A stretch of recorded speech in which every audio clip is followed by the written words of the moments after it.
is up, everybody, and welcome to Call Us right. Skeptical. We're back. Reasons for Theism. That's right. We're back in James is wearing black. And I am wearing blue. We had Blue dress, yeah. a fantastic dance recital today. And so I was trying to instruct. There are some people, some biological males, who would say they would look better than you in that dress, but yeah. James, we'll let them we'll let them think that. One of two categories. Humor them. In the anti-gay, anti-LGBTQ community. You either A, need to help us explain. They need to help you explain why semen tastes so yummy. Or, number two, they would totally look better in a dress than I would. They're more of a woman than you are, yeah. James, I feel like both of these parties just need to come together and have a party. Anyway, more worthwhile use of their time anyway. It is a little bit interesting, the very specific people who focus on, I don't know, certain subjects, especially as we wad into, oh my God, Bud Light and Target and all the companies that have been doing their most mildest forms of attempts of marketing ever. And apparently now is the time, James. Anyway, here it is. We're calling us skeptical on reasons for theism. We are going to be opening up the internet phone lines very soon, though James and I would be lying if this subject wasn't brought up for a very specific reason. We have been sending love to Knock. He was the raging atheist. He was, then he wasn't, then he was again, and now he's not. I think he's pretty sure this time. Yeah, well, at least this is where he is right now. And, you know, I want him to be mentally healthy, if that is where he is in a mentally healthy state. I just think that the reasons that he gave were not convincing to James or myself. Not super convinced. Not super convincing. Now, he said that, you know, that as many skeptics, or if he was in a position time ago, he would probably discount it too. Though, you know, I can't get in someone's body. What I can say is that the specific lines of evidence that he did give, highly skeptical. So I will say the first is like a little underwhelming. The finding God at the lowest peak of their moment. Now, this is actually a trope, and I think it's a trope for a reason, because when you are in such a very dark space, when you are in such a very sad time, it is, I assume, comforting to try and just think that it's something of some sort of plan, or something of something bigger, or even what he said was divine revelation. I do believe he used those words, was divine revelation. And so I, as a member of the chosen people, I've never had divine revelation. And so I don't know, James, have you? No, can't say that I have. And now I once again can't get into somebody's body, but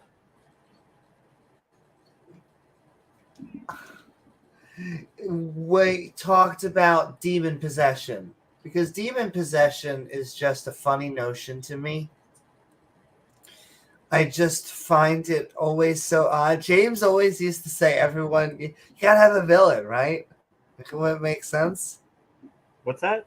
Like, you can't have, talking about demons and Satan, I think you gotta, I guess, he didn't say there was a Satan, but you gotta have villains. There's gotta be something. Right. Oh yeah. There's got to be somebody to fight against. Otherwise, it's boring. It's not a good story.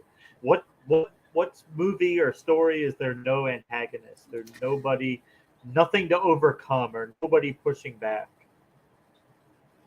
Exactly, and now you almost have you got a good yin and yang here. You got the good and the evil. You have found your lowest point. I will also say just the last thing about the lowest point. No one ever finds Jesus after or not Jesus, but God seemingly after they win the lottery, even though you would think you'd thank God. But you also talked about the cigarette thing. Yeah, he thanked whatever his God is for helping him quit smoking, and then a few minutes later he whips out a pack of cigarettes and he lights one up. Now, there's nothing wrong with that, but just a little, I don't know, a little off to be crediting something for that, and then you're not doing it right then. Maybe he'll go back to quitting later. And he credited one of the miracles to basically being able, he said he quit, but then he said that he was able to get an amount of money. He found just enough money in his account to get a pack of cigarettes. Pack of red 100s. I'm very specifically working a long time in Walgreens. I know what a pack of red 100s look like. Yeah. And so very common. Exactly. That's basically one of the more common varieties, just a little bit bigger. Because why not? They're the exact same price, and yet people have preference. Yeah, you might as well get a little bit. So why not just tobacco, get hundreds? It's a little bit more nicotine. And I mean, it'd kind of be like showing up to an AA meeting wearing one of those beer hats with cans of beer and 2 straws, and saying how much AA has helped you quit drinking, and you're totally done after this last little thing. But it's been a big help so far. That's seemingly like, if the universe is starting to talk to you and it finds you buddy to smoke cigarettes, maybe it doesn't want you to quit. And I mean, yeah, tobacco is probably, I think, one of the hardest things to quit. There's no shame in it being difficult, but most people who successfully quit, it ends up taking them like several times of trying before they get it. It's probably more addictive than like heroin or meth. It's extremely addictive. Absolutely. So I am not trying to give bans to the fact that either if you like smoking cigarettes, okay. If you don't like smoking cigarettes, okay. I hope you get the help or whatever it takes to get you off of them. That's not what I really find not offensive, but silly. Is just like just be consistent. At least if he made you stop, then. But it's seemingly the universe is actually working in the opposite direction. So I don't know. Who knows which is better? And this is the thing. This is the mental bias that theists are. They only count the hits, not the misses. So if they feel like the universe does something magical, like gets them their old job back and it pays a lot more this time, but they begged to get it back, they got it back, it pays better. They don't have a pair of boots, but they have a relative who actually has a pair of the boots. Yeah. The pair of boots story. Oh my goodness. Yeah. Okay, here's the pair of boots, and I'm paraphrasing. Go check out his video where he explains most of this. But he said, all right, I really needed this job. So I was praying to God. And I said, God, if you are out there, please let me get this job. And I got the job. But not only did I get the job, but oh my goodness, I needed boots. And I couldn't find boots. And so what was going to happen? And then it turns out that a relative, my uncle, he has a pair of boots that They're almost brand new, and he doesn't need them, and they're my size. And they fit. They fit exactly. But James, what's the probability of a relative having a similar shoe size? And then after you find similar shoe size, James, I have to put these shoes on to get the get the pack of cigarettes. And it turns out that the boots, they have no soles, so the soles are worn out. So I can't wear the boots. So the miracle becomes, I need to ask my dad for money to buy boots.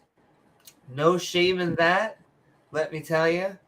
That's hopefully a good family act supports each other. That is what family is there to do. But the miracle is capitalism. What's the miracle at that point? The miracle, once again, that seemingly, if we take that at face value, God is saying, don't go to the job, because the boots that fit perfectly had no soles in them. Yeah. I mean, it's a nice coincidence. Is it evidence of the divine? I think it's just got kind of lucky with that one. But yeah, there are such thing as coincidences. If you think, I guess, when we're in that moment, when you're at your lowest point, and you feel like the world is kind of against you, you feel like the deck is stacked against you, and there's almost nothing you can do. There's nowhere to go, no answers. All your avenues of help seem to be closed off. And then you just get a thing. The universe throws you a bone. Something good happens. You kind of just feel like, whoa, that's a miracle. Like, how did that? Everything looked bad, and now something good finally happened. Well, I mean, you're just due for something good to happen, right? Indeed. Not evidence of divine, but when you're in that moment, then you kind of feel like you kind of get caught up thinking like this whole thing revolves around you, and the universe has specifically set this up for you so that you can get a job and work a job. Sometimes the cosmos tosses you a rainbow. The universe doesn't seem to care about any of us one way or the other. Hey, Pat. I'm trying to think of, there were maybe one or so other things, and we'll eventually open up. Well, that was, he was in his apartment, and I don't know if he saw somebody outside or he looked out his peephole and he saw some guy walk by, and I forget, he thought that it looked like the guy had been drinking, but I don't know why I don't remember why he thought that, but that's what he thought, that the guy was maybe had a little bit too much to drink. And then a few minutes later, these paramedics come and they're working on the guy, and they end up taking him in the ambulance, and he thought that would be in the news for some reason, like a guy has a heart attack or slips and falls. I don't know where that would be in the news if there's like nothing going on in your area, but that would never make the news here. But he looked in the media, he didn't see anything about it. He doesn't really know what happened to the guy, if he if he was okay or whatever. And then he thought back to times where he had drank too much, and then he thought, well, maybe something bad could have happened to me.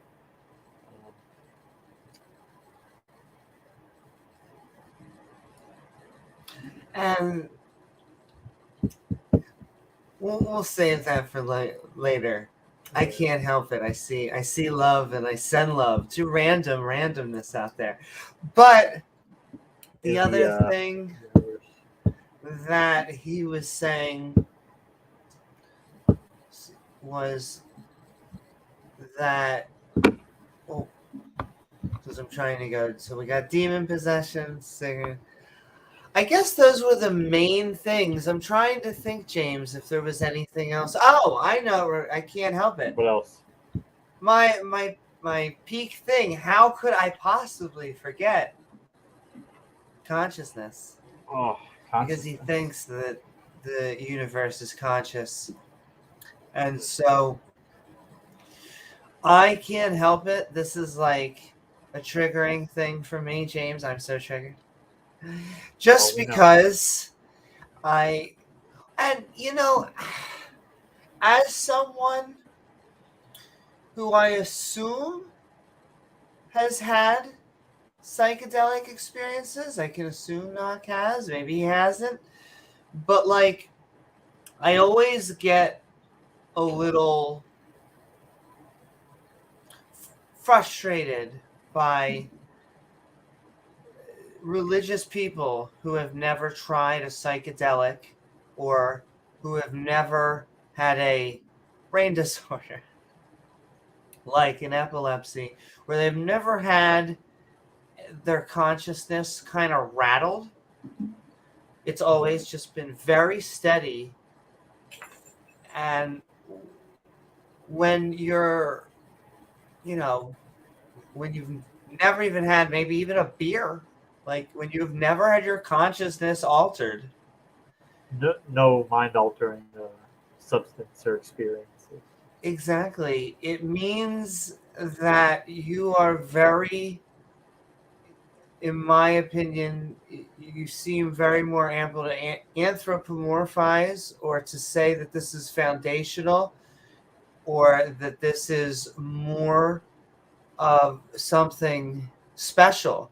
However, I have the exact so I think consciousness is amazing and special in all of these like very physical reasons, in the same way that a plant that photosynthesizes is also amazing.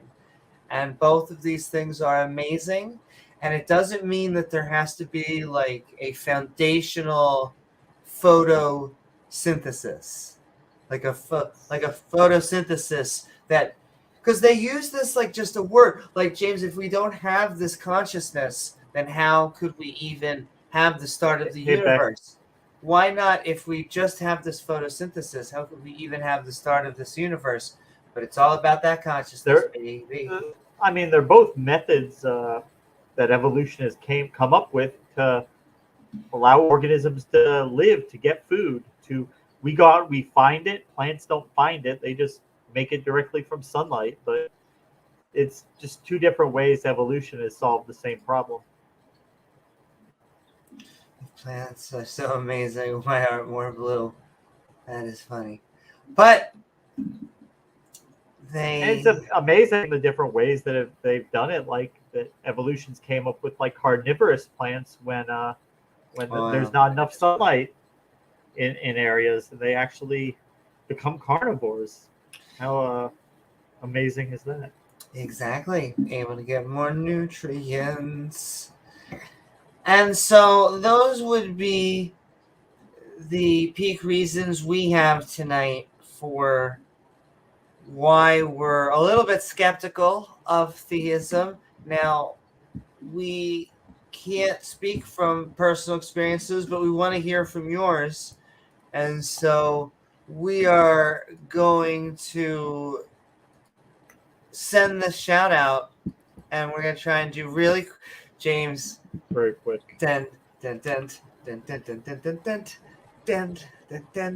Copyrighted song. All right.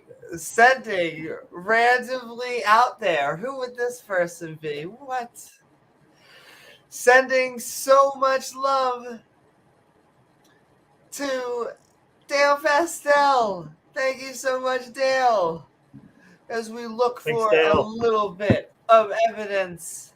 We're looking For for a little theism? bit of Yeah. a little bit of evidence for theism. I would say that empirical tends to be the one that we get a little bit criticized for, James. We're just physicalists. Well, it's not the only form of evidence, but I think it's the strongest form of evidence. It's more objective as opposed to subjective personal experiences So we that get to actually test it. are hard to quantify.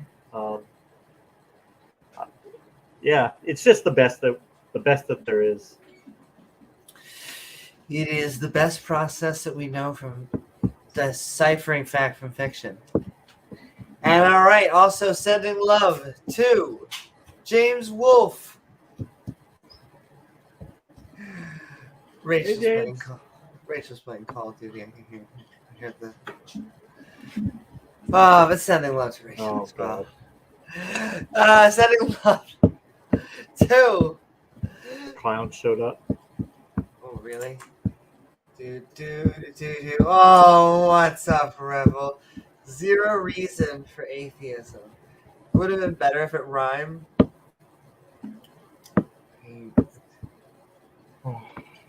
Yeah. But I'm sending love to you, Rebel. Hey, guess what, though? I will say spoiler alert from davegar. davegar is reminding us all that the world is round. I don't know if anyone... James, did you know this? The world is round. People have known that for thousands of years. Oh, my. It's not actually even like a spicy comment. So if you're not on board with that, that problem is with you. That's you are the problem. Yeah. It's an epistemological debate. It's not a science debate. And if that's a little bit too fancy, what I'm trying to say is they're conspiracy theorists, and generally most people trust science. It's not round like a pancake. It's not round like a quarter. Round like a pancake. They have their shtick. They're always like, pizza. Yes, it's flat because you took a picture. So you're taking, look, it's a picture. You get it? Like, to me, that's like a prop comedian. That's like, James, that's our job. What the fuck? Anyway. I mean, flat earthers, they troll themselves. They make it so easy. They do. They don't seem like arguments. They seem like bits. But that's why it's hard to tell if it's a poem or not. No, Rebel, you're completely wrong. Isn't Rebel the one that was cooking a steak shirtless? Yes, yeah. No, that's Rebel. Oh my goodness. Hi, Rebel. No sound. Hi, everybody.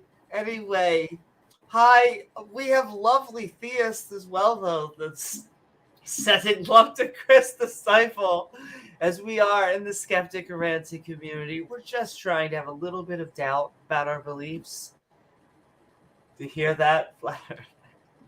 Well, right. So all ancient civilizations may have had that belief at one point, and then they all figured out that it was wrong. So they stopped having that belief, and they found that that's stupid. Yes. And I think it was like a year or two ago. I'm pretty sure. Yeah, basically. Anyway, sending love to just look at the fucking shadows. You can go to a... You can actually do all these tests yourself. If you'd like. Anyway, sending love to Chris Disciple. Sending love to James Wolfe. James Wolfe reminding that we howl at the moon. Do we? Oh, I think so. Sometimes my skin burns. Anyway, sending love to Anyway. James Wolfe. James, did you know I may have been diagnosed with anything? I think you said that before. Yo, that dude, that random pre-sub, whoever they may be, has been like sent to such a gutter. All his taglines are almost all projection. Though I want to hang out. I want to go out in Clubhouse more. It's just funny. But like he's not even a content creator. No, he's really not. Like Tom Rabbit. He just yells at people on Discord. He just yells. He does. Throws tantrums and insults people. Yeah. He doesn't build channels or build audiences. Literally, his goal is to get admin power in like a server so of anything. People and mute people. Exactly. And so the goal then just becomes to how long can you stay up against this guy being an asshole before he kicks you. Anyway, oh my God, go check out Tom Rabbit. Well, I mean, and that's the thing. He's so spineless. Like him and Mr. Batman, they're like the most spineless people in the world. All they want to do is they want to say their piece and then mute you because they don't want to hear what you have to say. They have all they'll have to do is have an excuse. Excuse me, sir. Yeah, I'm very straight, sir.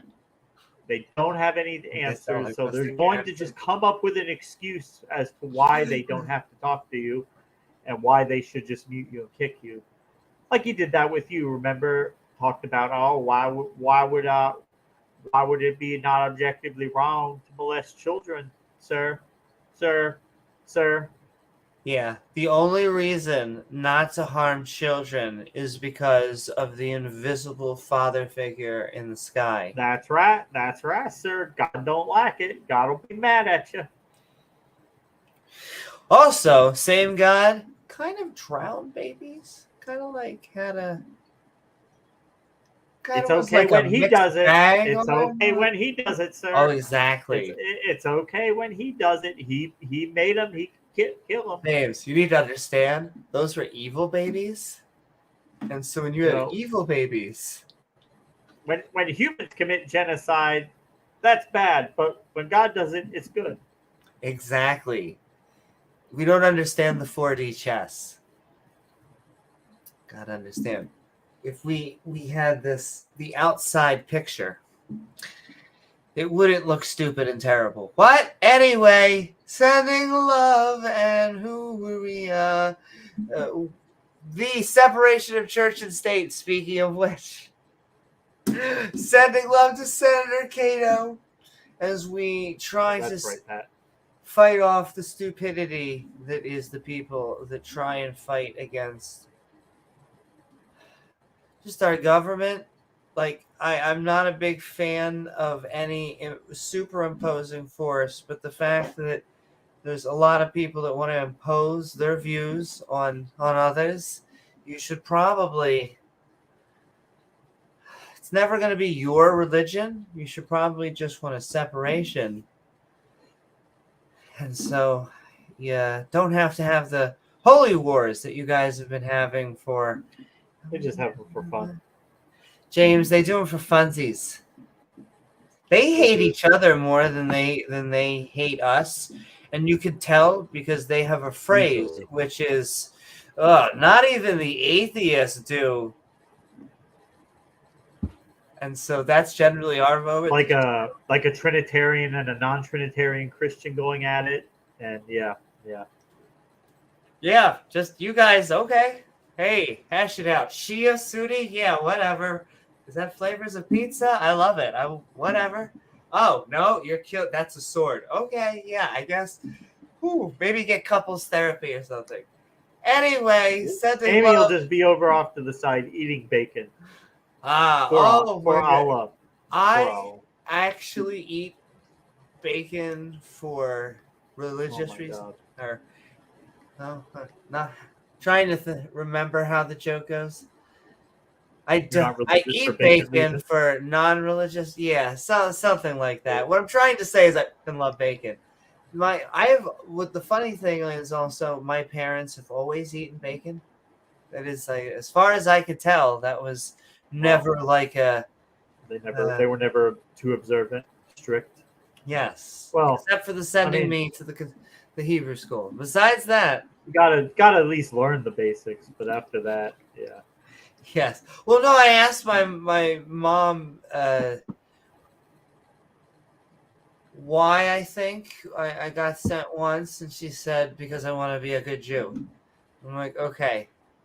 She then went and she's like, "Hey, Red Lobster's having a Shrimp fest. family, yeah, having shrimp fest." Well, I mean, that's very interesting, Rebel. How did the baby's genetics get corrupted by the Nephilim when the Nephilim never existed? Just as a grown adult, come on. How do you believe in giants? There's no, I guess there is a way, which is religion, but come on. We've never actually got the mechanics of that. So these Nephilim that came down and had sex with the Earth Woman aboard. I mean, how big were they? They're having giant kids. They've got to be big. Are these guys like 20 feet tall? And then how exactly are they going to impregnate a human female without killing her? Also, I love how is she going to carry a baby to term? It's angel human equal giant. Yeah. That makes no fucking sense. Okay?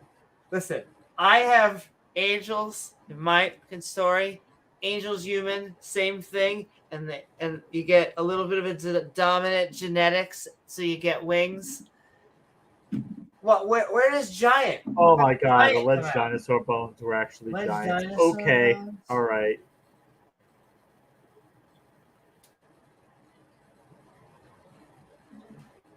What? Are we even? Okay, this is.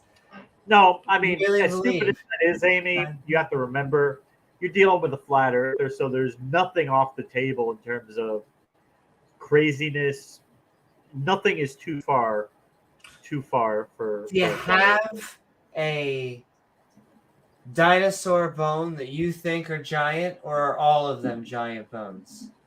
He probably doesn't believe. And yeah, well, there's many different, like, I don't know how to say this, but like they all were T-Rexes. Like, you understand? Like, dinosaurs come in a giant variety, including there were small versions even back then, but there are birds now. Well, the velociraptors were a lot closer to chickens than they were to whatever Steven Spielberg cooked up. Oh. But the chickens running around weren't very scary, so they decided to. Velociraptor. Yeah. That is what we're doing. If you eat dinosaur chicken nuggets, you are eating a self-fulfilling prophecy, ladies and gentlemen. Anyway, sending love to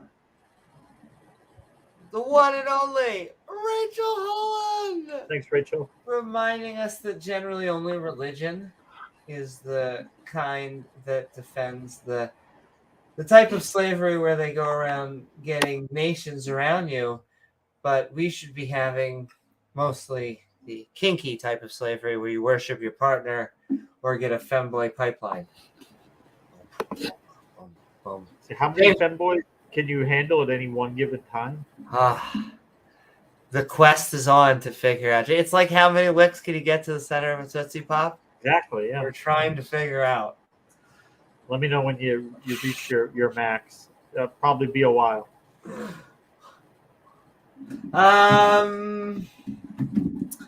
Anyway, sending so much love.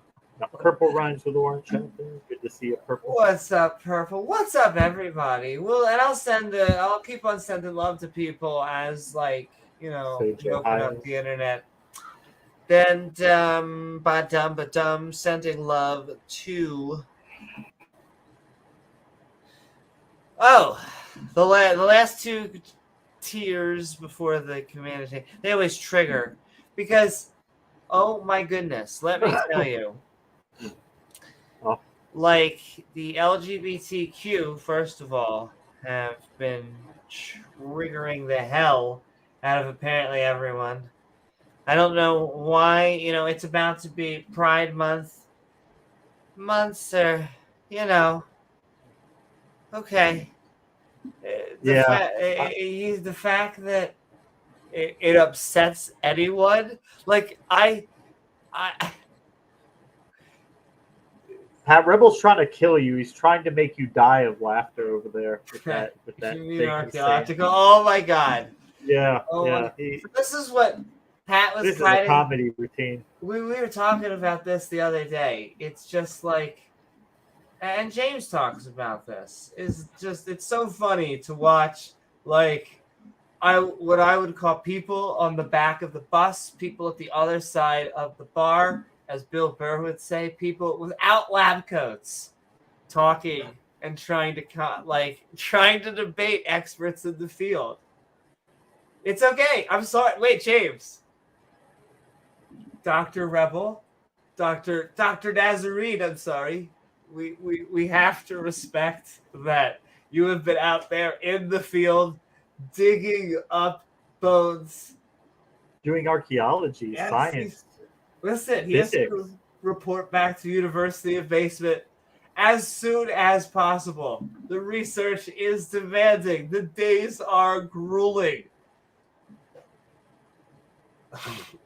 I'm just sending love out to everybody. Sitting in your mom's basement eating Hot Pockets ain't easy, Amy. Listen, debunking entire fields of science in 10 minutes while you're waiting for them to cook in the microwave, that ain't easy. And I've heard rumors of some people doing 3, maybe 4 days of research. You take scientific studies and just rip them up. Piss on them. Poor Jesus, of course. Poor Jesus. And we're sending love. The LGBTQ trigger. Go buy Target. Apparently, all these other companies that freaking they're half-hearted. But I guess that's better than being cowards. Let me tell you, that's the other thing that pisses me off. Let me tell you, that's the other thing. If you're going to do an ad campaign, back up your girl.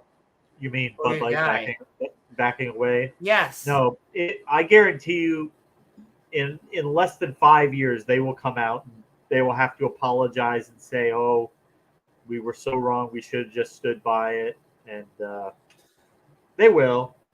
Like, it was, first of all, like the talking points that they kept on trying to put out, like, it wasn't that big of a campaign. It was like all this other stuff. Yeah, just stand by whoever if you have, doesn't matter if it's first of all, once again, you shouldn't be caring about celebrities, what they sell you.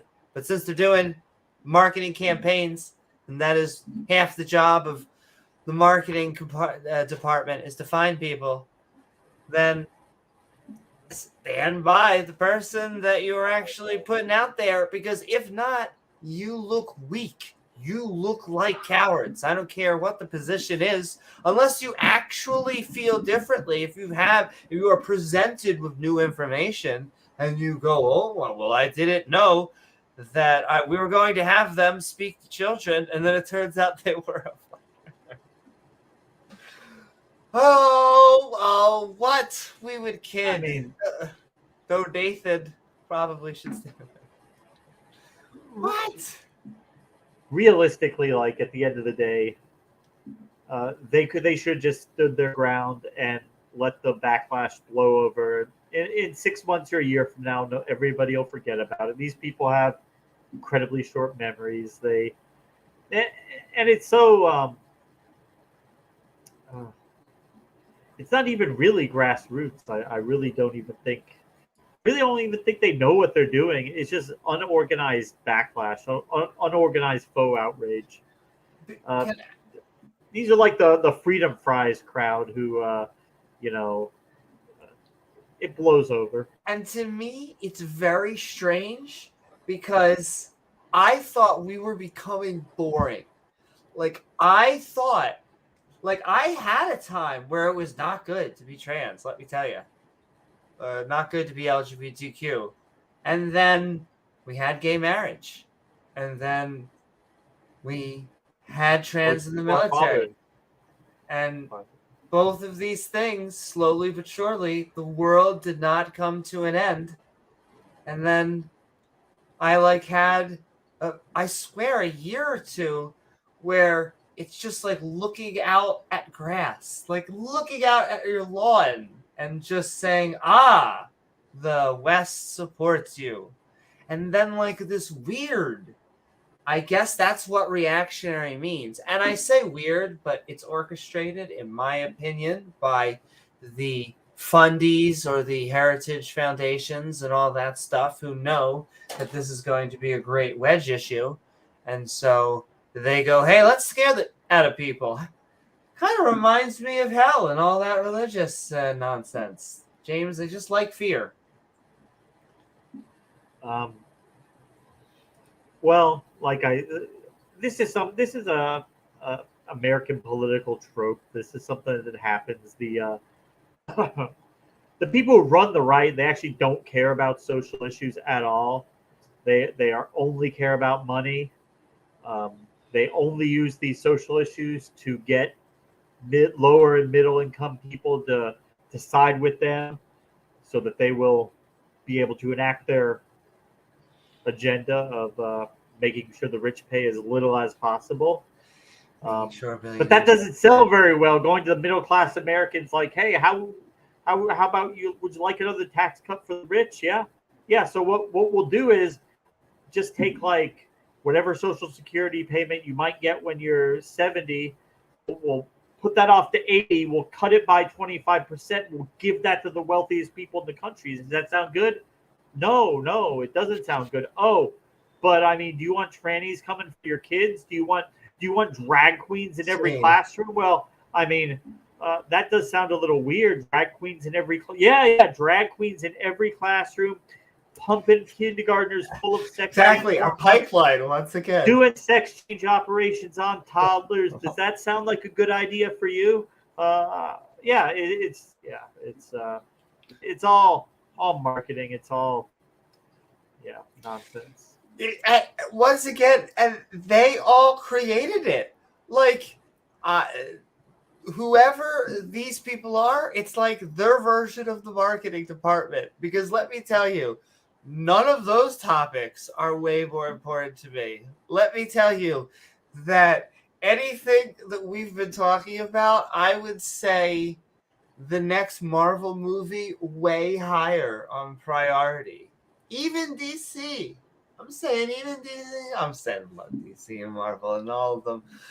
I'm not really sold on their faux crocodile tears of let's save the women and the children, which is what they always try and do. And meanwhile, they're doing as much as they can to cut programs for kids and children. Oh, they don't care about women or children at all. They're doing as much as they can to cut programs. Do you want to support single mothers? Do you want to support education and teachers? Okay, but you care about women and children. But James, do you know what really is super spooky? Sports. Oh, I mean, just imagine that. Imagine these girls have to go up and compete against biological males. It is the most first. This is what I mean. It's all the most first world. If you wake up every day and you have to worry about transgenders, then you have a pretty good life. And the thing is, your gender, that's like one aspect of a person set by genetics, but I mean, look at the different types of people playing these sports. It's not a level playing field. You put Shaquille O'Neal on a basketball court, and just because of his genetics, he's going to be superior to 99% of the other people. If he wants to dunk the basketball, he's going to get by you 99% of the time. There's not going to be much you're able to do to stop him. He's also cheating a little because he's a genie. I'm pretty sure. There you He go. grants wishes. But I'm pretty sure. I mean, it's not like it's all people of equal size, talent, ability, and they all just go at it. Every sport is different every way. You know, sometimes you're going to have a body difference from if you have a certain type of puberty. Sometimes that can be negated through hormone treatment, and so the testosterone is gone, and it actually mitigates, and you can go head to head. Sometimes the sports don't matter, whatever the gender, no matter who you are. It is just so you have to look at every individual sport, and yet, like, to me, once again, if I have my hat back there to illustrate how much I care about sports. I mean, sports are fun. Sports are important. The thing I often get are like, this is, well, the question I always ask them is, number one, name me, because they're so full of shit. They don't care about women's sports. This is what I mean. I'm like, name me your favorite women's sports team. And then I go, name me like your top 5 female athletes. Go. And they're like, what can you tell me about college women's swimming? What do you think about it? Who your favorite who's your top 10 athletes? Maybe? Are you really into? Yeah. They don't give a shit. They really, really don't. Do you like the Princeton track and field, or are you more of a Pepperdine track and field? Which program do you think is better for women's track and field? And so they don't know. They don't care. You want to support women's sports, and you should go to them. They'll get higher paying tickets. They'll get paid more. So go out to them. But my chances are you're not. You're just going to complain about it on the interwebs, which is also your freedom. That's basically what I'm doing here. But let me tell you, that seems like a first world problem to me. This is what I mean. They don't have real problems. I know that faux outrage, faux because problem. James, you notice that for the most part, they always complain when we start to go for a right. Well, we all have rights. We're going for marriage. Well, we all have marriage. We're going for the military. Well, we all technically can get in the military. And it's like, but now it's like we're not asking for anything. You know what we're asking for? To be left alone. They're complaining. If your problem is that someone is on a beer can, you have an amazing life. If your problem is that LGBTQ people are being sold in a store, and like the other 80 to 90, probably 95% of the store, of even I'll say the clothesline, because I am 90% of the merchandise. You don't really have transgender or biological grapes if there's like a grocery section, but of the clothes section is just clothes, and you have this one thing very close to Pride Day. You're a fucking baby, a snowflake. I don't know how else to, like, if you're starting physical altercations, which is what's happening in Targets. What did I see? What was their what did they post? They found like a women's swimsuit that like had on the label like extra room for tuckage. In the bottom, and they're like, oh. But see, this is what I mean. How does that offend you? How can that offend? You don't want them to tuck it. You just want it to be there, all up in your face. I mean, was that the better option? I mean, Anthony Winter style. An Listen. Anthony Weiner style bulge? What if it could be for a transgender woman? What if you got bad camel toe? I feel like a variety of reasons. It's James. We teach in our class universal acceptability or accessibility in web development that you're supposed to be. Who knows? When you have closed captioning, it helps both people with who cannot hear for physical reasons. It also helps people who are just working in a noisy environment. Maybe they're at work and they can't hear. So when you build things in, it helps everybody. You don't even know who. Listen, how the hell, once again, if any of this is your problem in life, you Worst need thing to, in the world.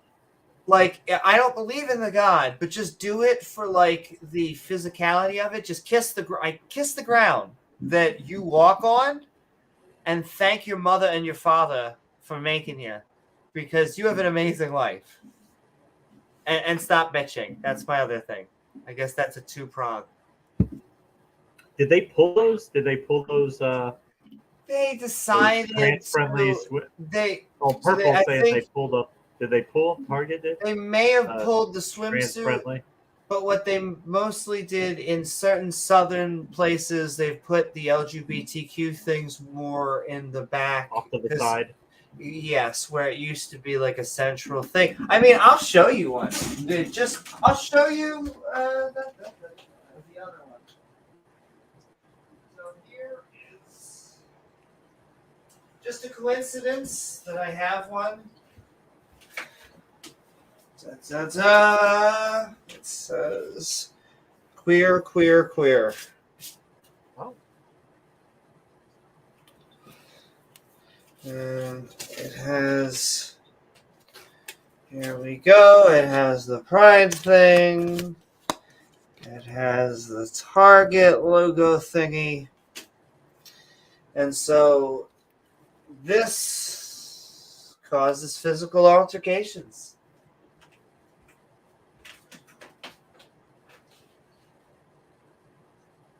Oh my. But once again, this is not at the root of it. It's disingenuous because the people who run this movement, they don't really care.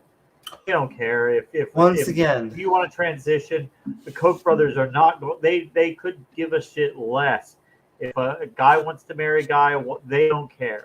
All they care about, all they think about is how many zeros are in that bank account. And James, they want to know, does this Middle Eastern country have oil? What are we talking about? No, they care about gays. Gays? Who's gays? My accountant's gay. They don't give a shit. That's basically what they're saying. So once again, yeah, our plan is to screw you over. We're going to loot your Social Security and give it to the wealthiest people in the country. But do you want to see trans people on beer cans? Do you want to see trans-friendly clothing at Target? No, you probably don't. So just go ahead and go with us. You'll be kicking yourself when you're 80 years old, living behind the dumpster at 7-Eleven because we looted your retirement. But I mean, hey, at least you didn't have to see that beer can with the tranny on it. Yes, exactly. So much so that we're going to buy other beer that also supports LGBTQ. That's the other thing. But whatever. Once again, just don't be a coward. Actually defend. That's all I ask. Well, I guess I gave a call the other time, but once again, and we say every time we're gonna do it fast. But James, there's also so much. We haven't been on in like almost 6 days, so it's I do apologize, and I'm gonna figure out. I have had so much, but I want to. It should have been that I had more community posts and premieres that also helped in between, and so that really should be happening again. And then 2 jobs now, a lot. Which is 2 jobs. I like both of the jobs, and so you give all this extra passion. I spent all day dancing today, which is surreal, but also exhausting. I passed out, and so when I came home, and then I woke up and was like, I might be a little bit late, James. Well, the elementary school is that's going to be out soon, right? Yes. Oh my. Yes, we have this. This is a long Memorial Day, and then that's the last holiday. That means that it's truly going to be the end. When is the last day of school? Middle of June, probably. Yes. A couple more weeks, and then you'll be down to one job, but for a little bit. Yes, but I'm okay with taking off from though it was a fantastic. I'm not going to say school, but the school is fantastic, and it's been an adventure. It taught me a lot of things, and I know a lot of huff and puff goes towards teachers sometimes, but if you actually want to support the country, whatever country you're in, support education. I hope you feel better, secular pagan mom. Oh, send love, secular pagan mom. Ooh, but we have science and technology. So I hope you do feel better. And, we were saying that about because we gave our kitties and puppies flea and tick today. I was just Rachel was feeling bad. They get all squirmy because we have to hold them. But it's for their own good. For the dog or cat? Yeah, yes, and yes. Yeah. Because the puppers goes outside, and the puppers can just come in, and then it goes from one to the one. So better just to cover everybody. I got the Seresto collar for the dog. It's really good. It lasts like 8 months. But that's pretty cool. Yeah, it's really good. Can I tell you once again, this is not a judgment. This was formed by Rachel, okay? And to me, it's just more of a joke, all right? You will notice something very, very specific, all right? In that there are no pets that there are no other animals in this household that wear collars. Because we have a motto in this household, and that's only humans wear collars. And we have a femboy pipeline. If you would like to call, please call 555 Big Dino 6 femboy 855 Big Dino. Big Dino, exactly.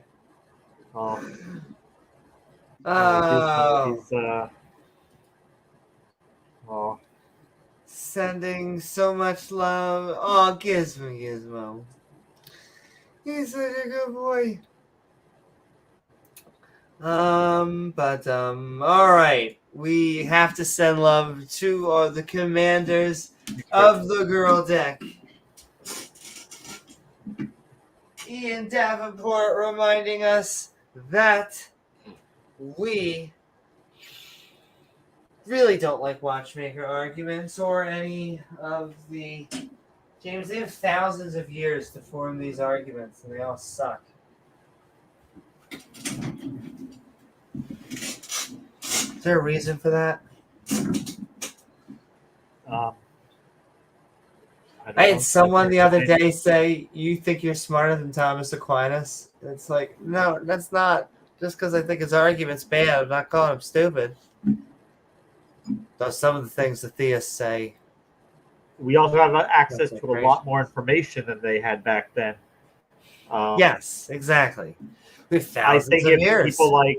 If people were like Thomas Edison, Isaac Newton, these people that they like to say, oh, well, they did all these great works of science and they were Christians or theists. So, I think if they had access to the kind of information we had today, people like Galileo and Copernicus, Isaac Newton, they would probably be able to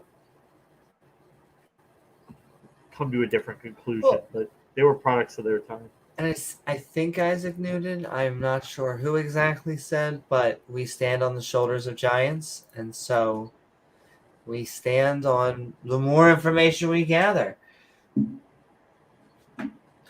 And we send love to Regos because we have a skeptic Bible study.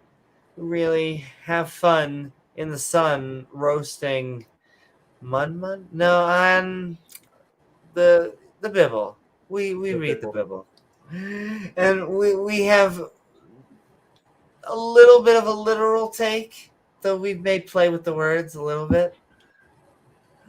Just to keep things interesting, spicy. Exactly. We have to add a little water to the dry desert. And sending love to, last but not least, we are sending love to Matt Deig. We are sending love to Matt as he reminds us that, well, we are looking for theories. We actually know how stars form, how galaxies form. 6 days of creation ain't gonna cut it. Gonna need some type of theory. They hate that word. They go, ah. But yeah. And okay, in a second, I'm actually gonna be right back for a second. But then I think we're just gonna open it up.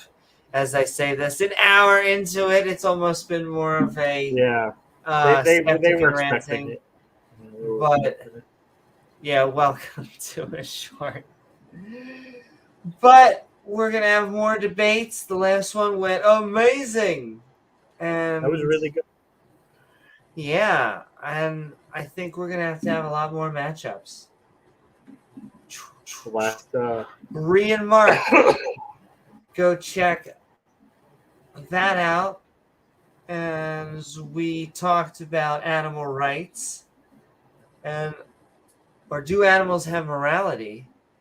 And I thought it was a fantastic back and forth. It's a demon orgy of aliens. Well, that's what they think that we hang out with and are anyway. I always think it's funny when they're like, you worship Satan. It's like, I just told you that this doesn't exist. Why would I worship? No, I went to J.C. Petty, not Satan. Sales. I worship no, okay. Animals have a right to be delivered. We all go to the altar of Arby's. They bring the meats.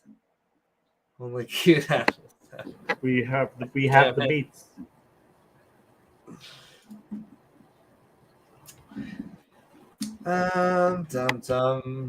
Worship Slanesh. And all right, James, give me 1 second, and then we'll give you a minute. I will blast it. 1, 2. But we are talking reasons for theism. Thanks everybody for joining us this time. We saw the video that Nock had put out, and we wanted to kind of talk about that. Not specifically only about him, but kind of in general. But we Oz did a breakdown on Tang of that video, and he did a pretty good job of outlining that. And I think he's going to be talking with Nock at some point. I know they've had a few interactions in the past, and Oz is really good at breaking down these theistic arguments. He's really good at the Socratic method and kind of breaking things down into a way that's really understandable, digestible for everybody. Kind of like a no nonsense, no bullshit, just this is how it is approach that seems to work for a lot of people. I think at least Nock will understand why we aren't convinced by some of the reasons that he's giving. But at the end of the day, I think Nock is a good person. I don't think that he's doing this for the wrong reasons. It's a different situation than somebody like Khalil, but who I think had ulterior reasons for his conversion to Islam. But yeah, I think he really is convinced of it, and well, all we can do is tell him why we're not. But he's got to make up his mind, and nobody can force him. And if it's what he really believes and he's truly convinced of it, then coming out and saying it is the right thing to do. And so you have to respect that he's not pretending to be something he's not. Rage is he's a more of a moderate, a lower level theist, maybe a deist. He doesn't really have a specific deity or notion that he subscribes to, but he is open to it, I'll say. So, but he's jumped the fence. He's on the other side. He's not too far over the fence, but he is on that other side now. And he did that maybe several months back for maybe a month or maybe a few weeks, and then he jumped back over. But it really is the same thing. That really is kind of the same stuff, saying the same stuff as he was saying last time. But yeah. But it does take guts to come out and tell people your reasons and let that be up there for public consumption and response and potential criticism. So that definitely takes guts. This community can be a little rigorous. We can be... it can be a little daunting to come out and make some of the claims he's made. So you got to respect that. And all we can do is give our side, say why we don't think it's valid. But at the end of the day, the choice is his. Yeah, I would say that I respect Knock's decision, and I'm always gonna love Knock. I always want him to have a successful. I want him to be in a much better, healthy space. We have something special, just that his trolling from Smokey and Will, we turned into Gilbert, into our video, where I thought we were able to actually make something positive. I think Knock is a good guy. It's just I'm not sold on the reasons that he gave. I think he said we weren't going to be, but maybe that's a protection. I think sometimes, just like when the Bible says, there's going to be people that don't accept what we say here. You're right. That is very true. Well, I mean, I think he's at that point, he's basically conceding that he's doing this for emotional reasons rather than logical, rational reasons. He has made an emotional decision that this is something he needs in his life. He feels like he needs it, or it's going to be some benefit to him, or whatnot. But yeah, I'm also sending in. We also tend to give priority to those who disagree with us more on Call Us Skeptical, because that's where the fun is anyway. So we love our skeptic and ranting community. We'll talk with everybody. We've actually learned that the people who disagree with us speak of the devil. Oh no. Okay. Yes, no, we have Beamsy backstage. Yeah, you got to respect that, Pookykins. And at least he came out and told us what he thinks. And it takes some guts.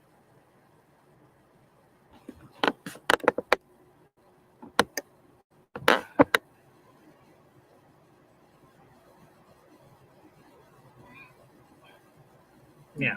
And all right. Meow, meow, meow, meow, meow. Okay. No, that's okay. I wanted to do the magic of saying we are going to get Beamsy in here, as we are calling us skeptical on reasons for theism.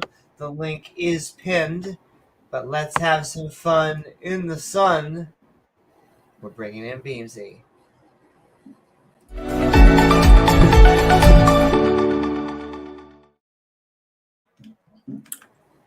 Hey, Beamsy. Woo! What's up, Beamsy? Good afternoon. We are calling us skeptical on reasons for theism. I hope that you are having an enjoyable day and night out there. And what are your thoughts about the topic or anything we talk about tonight? Hopefully, issue Rebel with was the keeping you statement- entertained in chat. Why does he have to bring some of that up? It's just they've been so discredited. It's not funny anymore. What else do they But have? what it come, the issue with making the statement is theism reasonable is because there's so many derivatives of it and there's so many different ideas of it. You also have your own personal experience with it. Like James and yourself, Amy, would be talking from a Abrahamic idea of religions. If you took this question somewhere like South America, they would have a different viewpoint on it. And then myself, I've got a different view on it because, as Sure. you're well aware, I'm a Celt. There are a few reasons that I would have for following the principles in which I follow, but that's because they don't exist within reality and they're mostly there to assist with the pain that I'm in due to my injuries. Nothing really else has those sort of offers. Well, you're saying that nothing offers relief for the specific type of pain. I feel bad that, first of all, you have that pain, but then I would hope that there would be another option that is natural. There has to be, because something's working for you, and I don't believe in the supernatural or anything like that, or I'd have to be proven. So I guess my question is, do you think that you'll ever be able to prove or show anything like this? Well, first, the pain relief isn't from something that's supernatural. It's more of a community aspect. That's where that comes in. But it's still... Okay. I can understand that. To give a better background of it, 17 years ago, I was serving in the Australian Navy, hence my icon. It sums up everything that's ever happened to me over the last few years.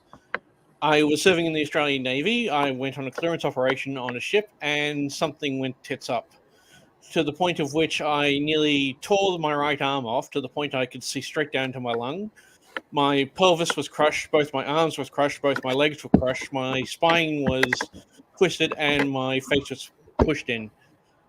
I ended up having to be Kazivac'd all the way to Germany from Iraq, and I ended up with 22 kilos of metal and plastic. That's about 40 pounds for freedom units, if that helps.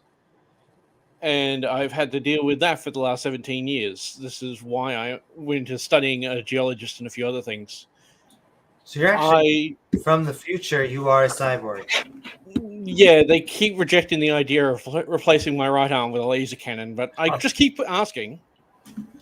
But because I died twice on the way over there, as well as I don't have very many memories from before my incident, it's why I've got this zombie-looking thing, as well as the bolts in the shoulder is where I nearly lost my shoulder, and it's actually being held on by bolts.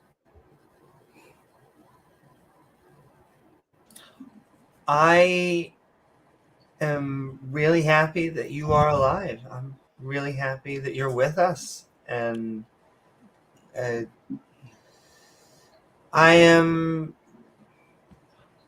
am just happy that I guess we have the science and the technology, and I guess I'll what do you think, James?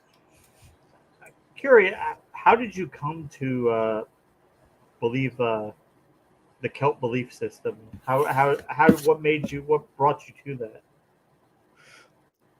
It's more of the aspect of the community initially, because I tried going through all the religions, because you'd get the occasional religious people going through the hospital about God saved you and did this, and then you start looking into everything they say and just go, okay, that's rubbish, because you can see contradiction, statement, claims, Right. and okay, so this imaginary pretend friend who supposedly exists within reality but outside of reality can affect things within reality but without leaving any aspect from reality, so he has to exist outside of reality. And that's so no logical mind could actually look at that and go, yes, that makes sense. sense. So Right. I investigated a lot of different religions. I've gone through the majority of about 150 different texts. I then started looking into researching my own history, and it's more of an interest on the fact that my ancestry is Celtic, and I actually got involved with a Celtic group, which was of the Earth and Stone, and that's where we actually go through and started talking about the Te Wata Danu and some of the more aspects of it. We don't follow all the full traditions because most of them are garbage. We're well aware of anything that affects within reality has to be representative in reality. We more have an aspect of we ourselves are not created. There's nothing that could have been done that, but everything that we are could have been nudged into place well before the existence of our universe. Can I offer a term? I don't know how you'll feel, but a cultural Celtic? That would be the better way of putting it. I still follow the traditions, still actually accept the Te Wata Danu could be true because they exist outside of reality. But I do have the aspect that being a logical mind, I do accept that only things within reality are reality, even though everything we know could be false. Is that, do all Celtics take that approach, or is that just your version of your Celtism is limited to outside the scope of our reality? It's more of the aspect with the stone circle, because your group, the group that you practice with, you've got the 4 elements, and each one is represented by a druid. And the druid that actually came with the stone circle in the 1600s decided that he wanted to establish it more in reality. They wanted to be more grounded, would be the best way of putting it. So they're the more 1600s? Yeah. And to ground themselves, or they would get electrocuted, very specifically. So it's more of keeping the history alive than anything else. So you went through all the world, or not, maybe not all, but a bunch of the world religions, and you kind of centered in on Celtism as the one that made the most sense to you, I guess. It's the community that I found the most comfort in, is the best way of putting it. Okay. And I'm well aware of that, and that's why I don't really talk about it very much, because it's my own personal belief that is up for grabs, because I haven't actually got... I'm fine comfort in it. It's subjective. Yes, and it could be wrong, in the same way that I accept that our reality could be wrong. It's something that you have to accept at the back of your mind whenever you could be do in something. A simulator. I mean, it is possible. Also, we could have been created an hour ago with all our memories and experiences intact. You can't falsify. I just want to point out that if the Matrix is true, that robots, you suck. How could you possibly just use batteries? Like, there's so many other ways to get energy than harvesting humans. No, that's definitely the most efficient. Anyway, well, that would never work, because you can't get more energy out of a system than you put into it. So they would have to put more energy into keeping the people alive than electrical energy they could ever extract out of people. Because you still have to get a nutrient. No. When it comes down to it, if you can come past the entropic aspect of it, you could actually create more energy by keeping them unconscious. Because you're not burning energy on muscle movement. But Yes, how I many? know, Pat. What How I'm many talking about would is the you difference. need? Hmm. It feels like there's just other energy sources. Like I understand that like they blot out the sun. It's like there are natural resources. Like you can get other gases. You can get other means of generating energy. It's like we have batteries. You can make batteries. Like you guys, the double A go out also in the apocalypse. Anyway, I actually love The Matrix. It's an amazing movie, and It is. I'm just giving bants. But no, But I there is a difference between the Matrix and simulation theory in general. I think sure. anytime you say simulation, people immediately go, "Oh, the Matrix." Well, I mean, not necessarily. That's, I guess, one version of it. But, Possibly, but I like traditions. I keep on giving a shout out for I like any holiday that has food. I will go to and dress nicely, but while eating food. But I just don't tie any supernatural. But if you basically have mostly a secular life and you basically have these traditions, some of these traditions many people tie to a supernatural of a thing, and you are kind of like back and forth whether it does or doesn't sound harmful, just sounds like you like to have do those things. That's why when you're actually saying that, is there a reason for theism? Yes, there is. But is there a reason for some theism? No. If it's something that interacts within reality, you have to actually support it within reality. well, and see, that's the thing. Like, in terms of religion, like generally like deism or these kind of religious philosophies like Beamsy has, they're not really harmful the way that the mainstream Abrahamic religions are. They don't really. I mean, they're religions and they're religions, and they're different versions of it, different levels of harm.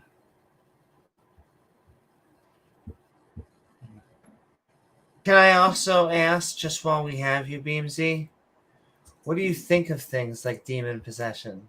What do you think of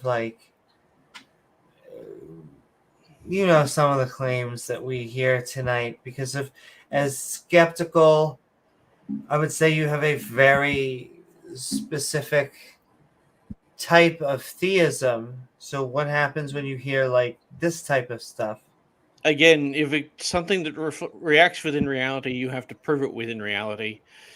This is why I'm trying to learn more about my mind, because I'm no longer the same person that I was 20 years ago. And I want to understand, how is that because of the brain damage, or is that because of my lack of memories, or is there something else there? There's just no one has been able to answer me. I've talked to neurosurgeons, I've talked to neuroscientists. Were you religious before your accident? Don't know. Doesn't know. What? I was an ass. I was much more of an asshole, though. Apparently, according to some of my crewmates. Well, I mean, do you have in touch with any family from before? I am sorry for what I'm about to say, but the first thing of what my mother said to me when I actually first saw her was, "Are you still dating that effing NB?" And that was the first and last time I spoke to my mother since I've actually gotten my memory back. Oh wow! Wait, you have your memory back? Or... No, before I don't have all my memories. What I can't actually understand is, from what I've been told, I haven't talked to her before I went off to Europe when I was 18. Okay. And so I hadn't actually seen her before that for about 9 years. And the first thing and the last thing she said to me since I've actually had my surgeries was, are you still dating that? Yeah. Okay. Yeah. That's rough. You can fill in the blanks of why I don't want to speak to someone like that. I gotcha. Can I ask you, Beamsy, how I can't help it. It can't help asking something personal for the sake of science. How old are you? I am the meaning of life. You're the meaning of life? That is a good... Okay. 42. Oh, you really are 42? Yes. Okay. For a second, I was like, you know what? I don't want to dox you. I don't want to do that. But okay, you're 42. How old were you? We wouldn't even be able to pronounce his name if we wanted to. He said it before. I couldn't make heads or tails out of it, so he's safe. Oh, yeah. If you want the English name, it's George, too. but I've got nothing with George on my name, so good luck with that. Go. Yeah. And can I ask how? Because I'll give mine away. I was very specific. I had developed epilepsy when I was 28, randomly. I don't know why, but well, I guess I'm asking you. When did you lose your memory? The only thing I know of was I went to Europe when I was 18, and that's where I became a pastry chef. I came back to Australia when I was 21, started working up and down the coast, joined the Navy when I was 21 and a half. Then I went over to a war that was started through greed and stupidity, and that when I was 26. That's when I ended up in that situation. So basically, this has been the second half of your life has been the only life that you remember. I have flashes of memory from before it, and none of it is very nice. But again, I don't know if it's memory or it's my mind playing tricks on me or if it's something else. And I can only rely on the blanks in on its own. Yeah, but these are quite horrific, so that's why it's sort of I don't know if it's real or not. Maybe. All I can rely on is photographs and what I've been told. I do keep in contact with a couple of people from before that time, and they say I'm a far better person than I was before. I was gonna say, you seem like a very nice guy. The people that piss you off, generally be either people that overtalk or that are assholes. Oh, you haven't seen me pissed off. I don't get angry very easily because I'm actually missing Beamsy. 2 glands of my brains. I don't know if you meant to say that. Oh, but it sounded like a movie. That was fantastic. No, I'm sorry. I shouldn't have cut you off. Keep on going. No, I am literally 2 of the glands in my brain have shrunk to the point of uselessness, so I don't actually get the same emotional responses that many people do. That's why a lot of the times I see very bland and very factual a lot of the things I say. Have you seen Rick and Morty? Yes. Have you seen Birdman? Yes. Yeah, you know Birdman? I feel like that sometimes also happens too. Even though he's probably the most amazing and factual person of that show.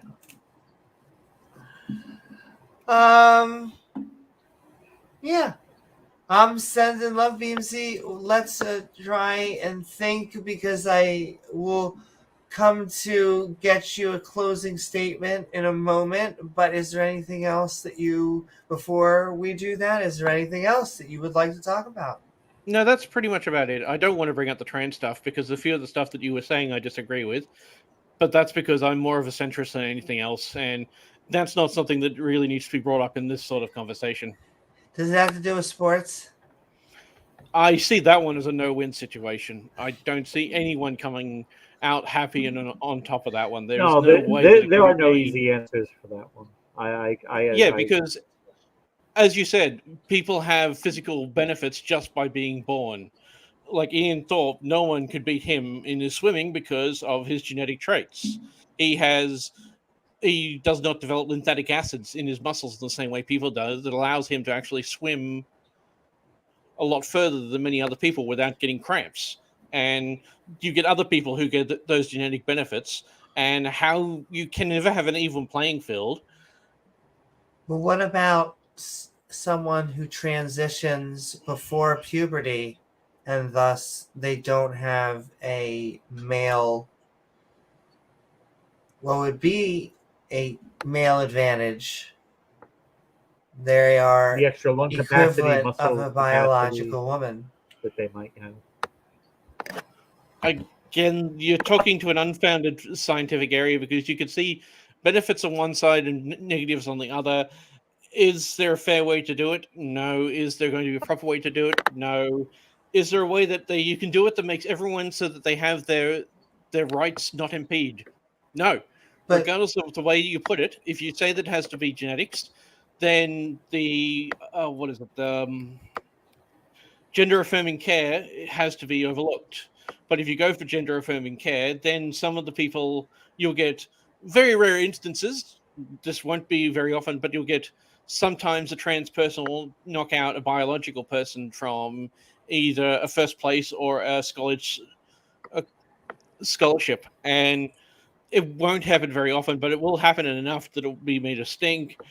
But again, how do you make it fair for everyone so that everyone has the rights not impeded? But they also will highlight one athlete and they will say this person is now dominating. They're all dominating the sport.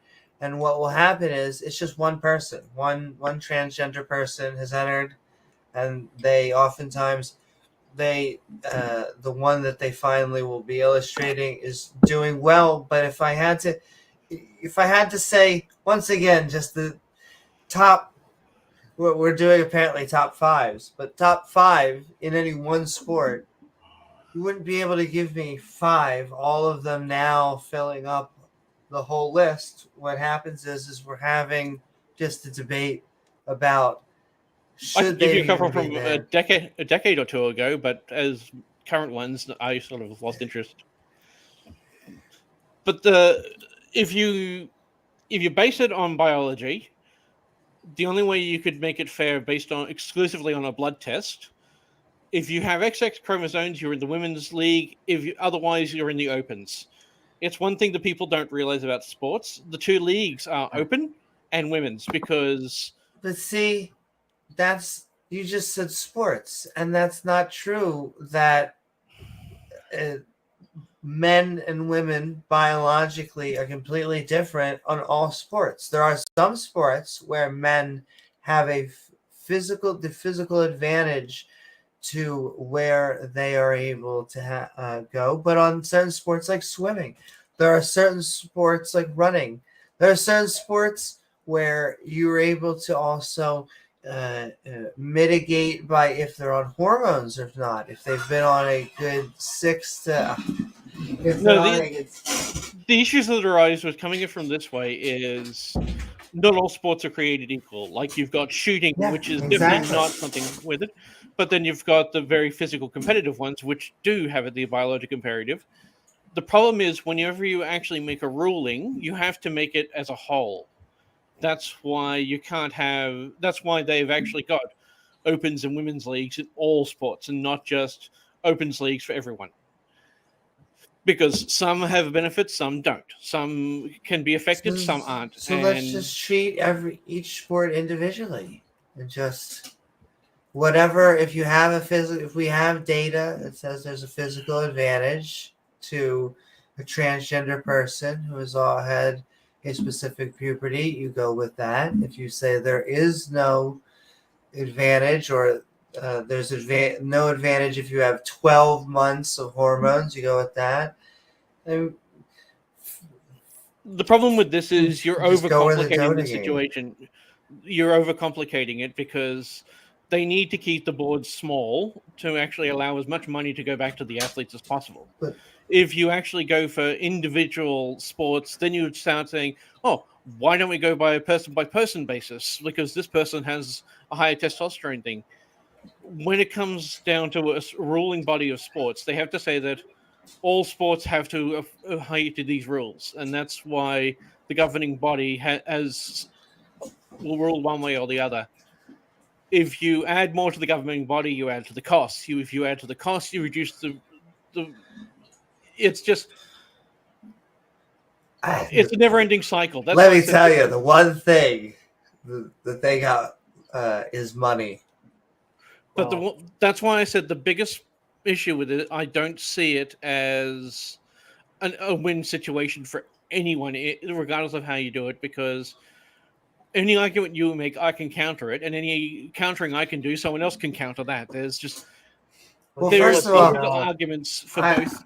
I would say that about politics in general. I feel I've said this over and over. I think politics in general are just people's opinions. That's why I stick to religion generally. But And unfortunately, when it sports, comes to with the sports thing, it is very political, and that's why it's so difficult to actually make it, in lack of a better word, fair. but why not just go towards exact? Yes, but we're arguing over what is fair. And so I think it's fair that we just go sport by sport by sport. And so that if it shows that there's data that we, as someone, I transitioned at 18, 19. So I did have a little bit of a male puberty. If this shows the data that I cannot compete in a sport where the data shows I will always have an advantage, then I think I shouldn't do it. I think if there's data, because I have taken hormones for a decade, longer now than a decade, I think that I should be able to. And I think that it's complicated and messy because that's the whole thing to begin with. But I also want to, and I'll let you respond to it, but I also want to go to like a really central point. Because sports is the hardest, and then they actually all get more and more and more and more like this. But it's my central thesis that these are first world problems, that these are wedge issues, political for a reason. Because I don't, like, I give a shit about sports because I have to give a shit about sports and all this, but and that's the harder one, and yet it actually gets easier and like bathrooms and drag queen story hour and all this other stuff is all like made up stuff that is only political because they need something to have to scare the shit out of people. Well, you know what the wealthy are doing now? Like when their kids are getting ready to go through puberty, they go to doctors and they get extra growth hormones, they get extra things that they can take so that they can grow taller and be bigger, stronger, better athletes. And that's not going to be able to be tested for. That's not, if they end up growing an inch taller or whatever from that, there's no way to, do you hold that against them? They're going to have a little bit of an advantage. But it's like back in Star Trek, remember the genetic enhancement when they banned those? And if you remember from Deep Space Nine, the doctor there, he had that procedure done, and that was kind of always something that hung over him the rest of his life. My issue, when it comes down to what you're referring to, Amy, sports is the only one that should have an issue because of how little information there is on what a transition can actually do to people. We don't have enough information. Bathrooms, easy, gender affirming care. The gender you represent as is the bathroom you go into. Simple. It's the same thing with drag story hour. It's just a story hour. Unless you're walking around with your bits hanging out and it's just inappropriate, you would treat it the same way if it was someone. Speedos. Yeah, if a woman turned up very scantily dressed with literally everything hanging out, same with a guy, or it doesn't matter who they are, if they dressed inappropriately for the situation, yeah, that's bad. But it doesn't matter if they're drag, trans, or straight. That's so. We know when someone dresses inappropriately for someone. First of all, they're just looking for it. They're just looking for attention. Second of all, they are probably doing a call for help. And third of all, if you do something that is actually inappropriate, like actually inappropriate. Like you go in and you spy on someone, doesn't matter what gender you are, Filming people in the you're bathroom. going to jail. Yes, exactly. That's the whole point. The one thing that actually does have the problem because of the lack of information is just sports. Everything else is, why are you arguing about this? Gender affirming care? Okay. What do they represent themselves as? Are they doing it appropriately? Done. Well, Fixed. Move on. I mean, this is like the thing, like most of the motivation from this, and I'm not questioning your motives on it, Beamsy. I don't think you're a hateful person, but most of the motivation on this is the people at the heart of it. They just don't like trans people. They just don't want people to transition. And They look at anything someone they like can do to make it harder, anything they can do to stigmatize, penalize, make other people feel that, make other women athletes feel like something's being taken from them. Just any kind of angle they can push against it, they're going to push. Not because they have this this heartfelt, fidelity for the legitimacy of women's sports, and that they really care about this. They just, at the end of the day, they don't like trans people, and this is one way that they can strike back. It's one potential gripe, but it is a thing, like you say, where there's no easy answers for it, because there are legitimate concerns with what you're saying. I just question the motivation of most of the people pushing this stuff, is that they really don't care so much about the integrity of these sports. They mainly just don't like trans people. That's the problem with the sports, because you do have the people that are looking at it analytically and going, okay, these are the problems. How do we solve it? Then you've got the ones, especially the ones that do the bathroom bills and all that, would look at Amy and go, you're a guy in a dress. You should go into the men's room. No, Amy is Amy. She goes into the women's bathroom. And they're dragging in too much of their prejudice for everything else. And that's why sports is such a difficult, because you've got the idiots on the far extremes, mostly on the right, and the ones that are actually trying to make sense of it, and it gets all muddled up, and you cannot make heads or tails of it. But when it comes to things like the bathroom bills that they're putting out, to me, that's absolute stupidity, because right, trans people have one of the highest suicide rates after post-combat veterans. And anything that can reduce that, I see as a good thing. So gender-affirming care for those people is a needed thing. It doesn't matter what it is, and that's why it is a very important thing that needs to be taken. Anything that can reduce the suicide rate is a good thing to me. I agree. There is no mass problem with trans people, perving on people in bathrooms. It's just not really a problem. Do people go to bathrooms and film other people, perv on people, try to sexually? Yeah, it happens. Unfortunately, it happens.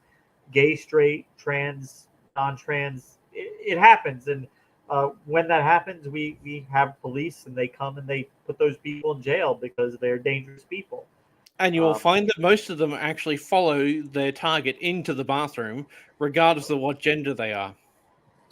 Yeah, they don't really care about the law. They're scumbags and stuff. They're sexual predators. They're there to prey on. But hunt their prey and do whatever kind of sick stuff that they get off on. But there's no rash epidemic of trans people doing that in bathrooms.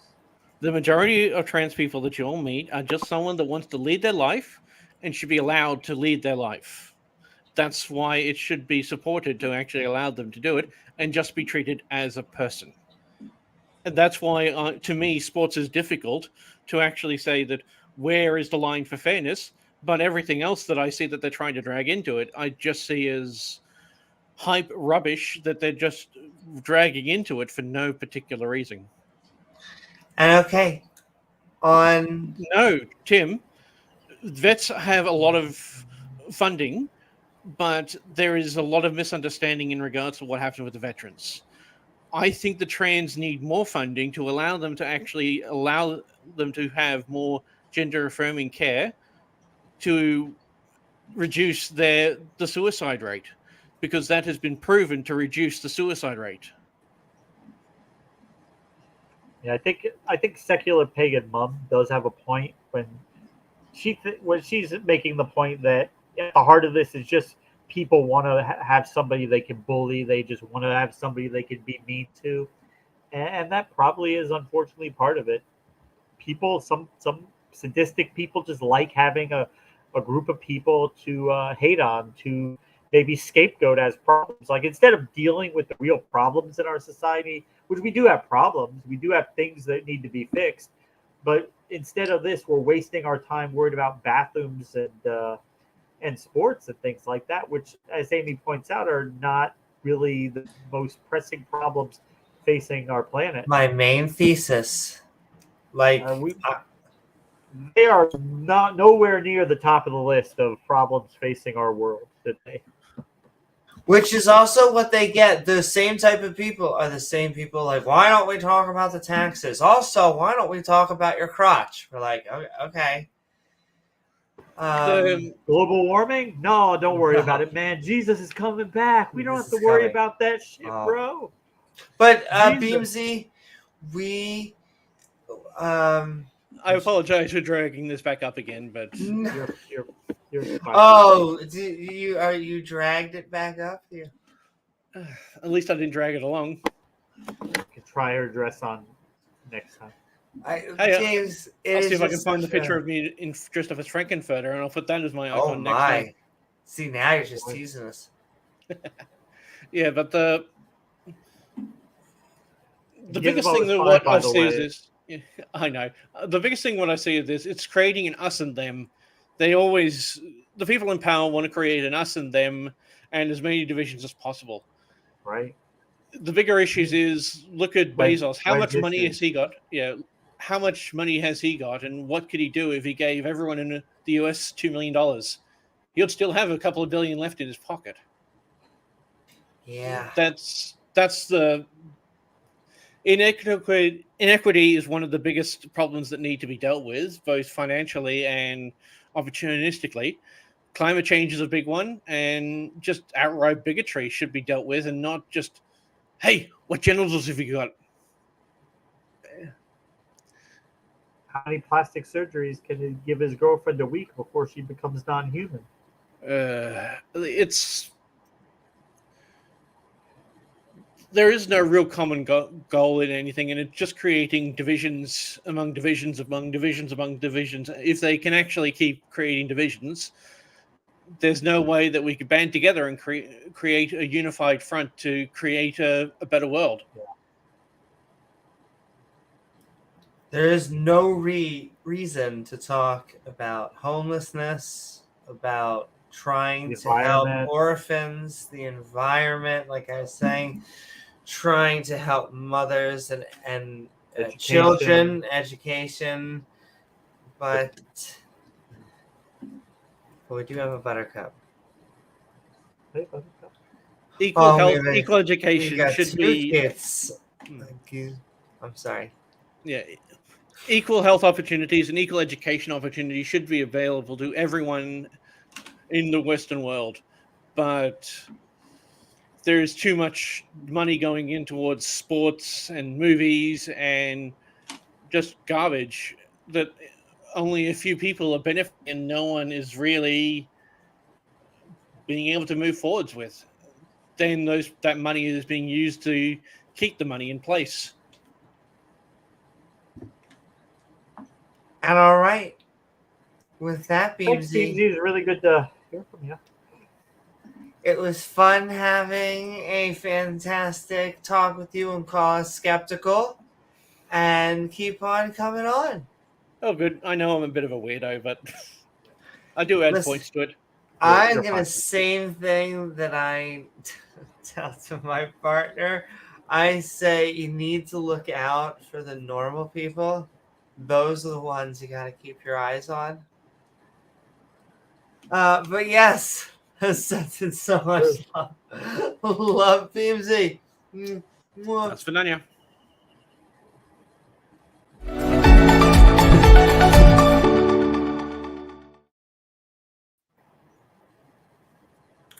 What is up, Disciple Day? We're having fun on calling us skeptical. We are talking reasons for theism. And what I hope you're having a nice day tonight. And what are your thoughts about the topic or anything we've been talking about tonight? Well, thanks for letting me Disciple.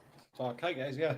Well, I'm having fun. This is always a fun night. It really is. And I really enjoyed what Beamsy had to say, and I learned quite a bit. And I honestly had no idea that viewpoint, so it was very interesting for me to learn. And on a personal level, to learn more about Beamsy, because I see him in the background quite a bit, or in the chat, and so I feel like I've gotten to know him a little bit tonight. So I really appreciate that. You guys know we've talked. I'm good. I find tonight interesting. The way that conversation's gone tonight is just very interesting. One thing that struck me as funny right off the bat is, we've talked about before, I'm a skeptic at the core, and I heard a criteria, and I'm like, yes, I barely meet the criteria for a quality skeptic, but I did shrooms, I did LSD, I did DXM, cough syrup, when people, that was me. I even chewed up, not many people know this, well, now more than probably in the past, I chewed morning glory seeds. Remember that? And remember that? And baby Hawaiian Woodrow seeds, you can eat those things, and it was like LSA, it was kind of like LSD. And so it was. Have you ever tripped off nutmeg? I have not. Now I've tripped off of salvia. That was pretty intense. In fact, of the things I mentioned, there's a bunch of things I now need to do. Well, it was of the things I mentioned. The only time I'd say, I had some kind of hallucination that was other than just visual distortions was the salvia. That sent me back in time in my mind. For a second, I thought I was a kid sitting at a grocery store. Like for real, that happened. First of all, I don't know if you're saying it right or I'm saying it right, but salvia is fantastic, and it was. I don't know. It tripped a lot of people up. But we're smoking that and fake weed at the time, and I was like, you know what? I'll take the salvia because fuck the fake weed. That fake weed was trippier. Somehow, you want bad trips? Do the fake weed that you can buy. Remember, International Oddities. Do they still exist? Do you remember International Oddities? That sounds right. There were two companies, International Oddities and Riverdale Organics. So look them up. They're back in the high times. They would advertise and they all sold different types of fake weed. And then, there was the K2 stuff and that kind of stuff. No, that's it. Yeah, that's spice, it. yeah. So, anyway, so I'm a skeptic at the core, and I definitely did my fair share of experience of experimenting. And I'm one of these guys that it's fun to pick on because I would say, well, I used to be an atheist, that kind of thing. And I live by a scandal because here's what's funny. This is true in my past. I just think it's comical now for people because sometimes I come across people think, well, you were never really, you always had some sort of religious belief or bent. You weren't a real atheist. I don't know how to define that, but I definitely believed there was no God. That would have been the position I took. Yeah. I just looked it up because I didn't remember what it was, but I used to sell gay marriage certificates on the internet. That's a real thing. You and me both. I wasn't a good man. It wasn't that I loved gay people, wanted to help them out. Though that's what I was selling, right? That's what the marketing was. But I just saw an opportunity to make money. Yeah, I saw an opportunity to make money and seized it. And so I got ordained at one of those universal whatever on the internet. I'm sure it still exists.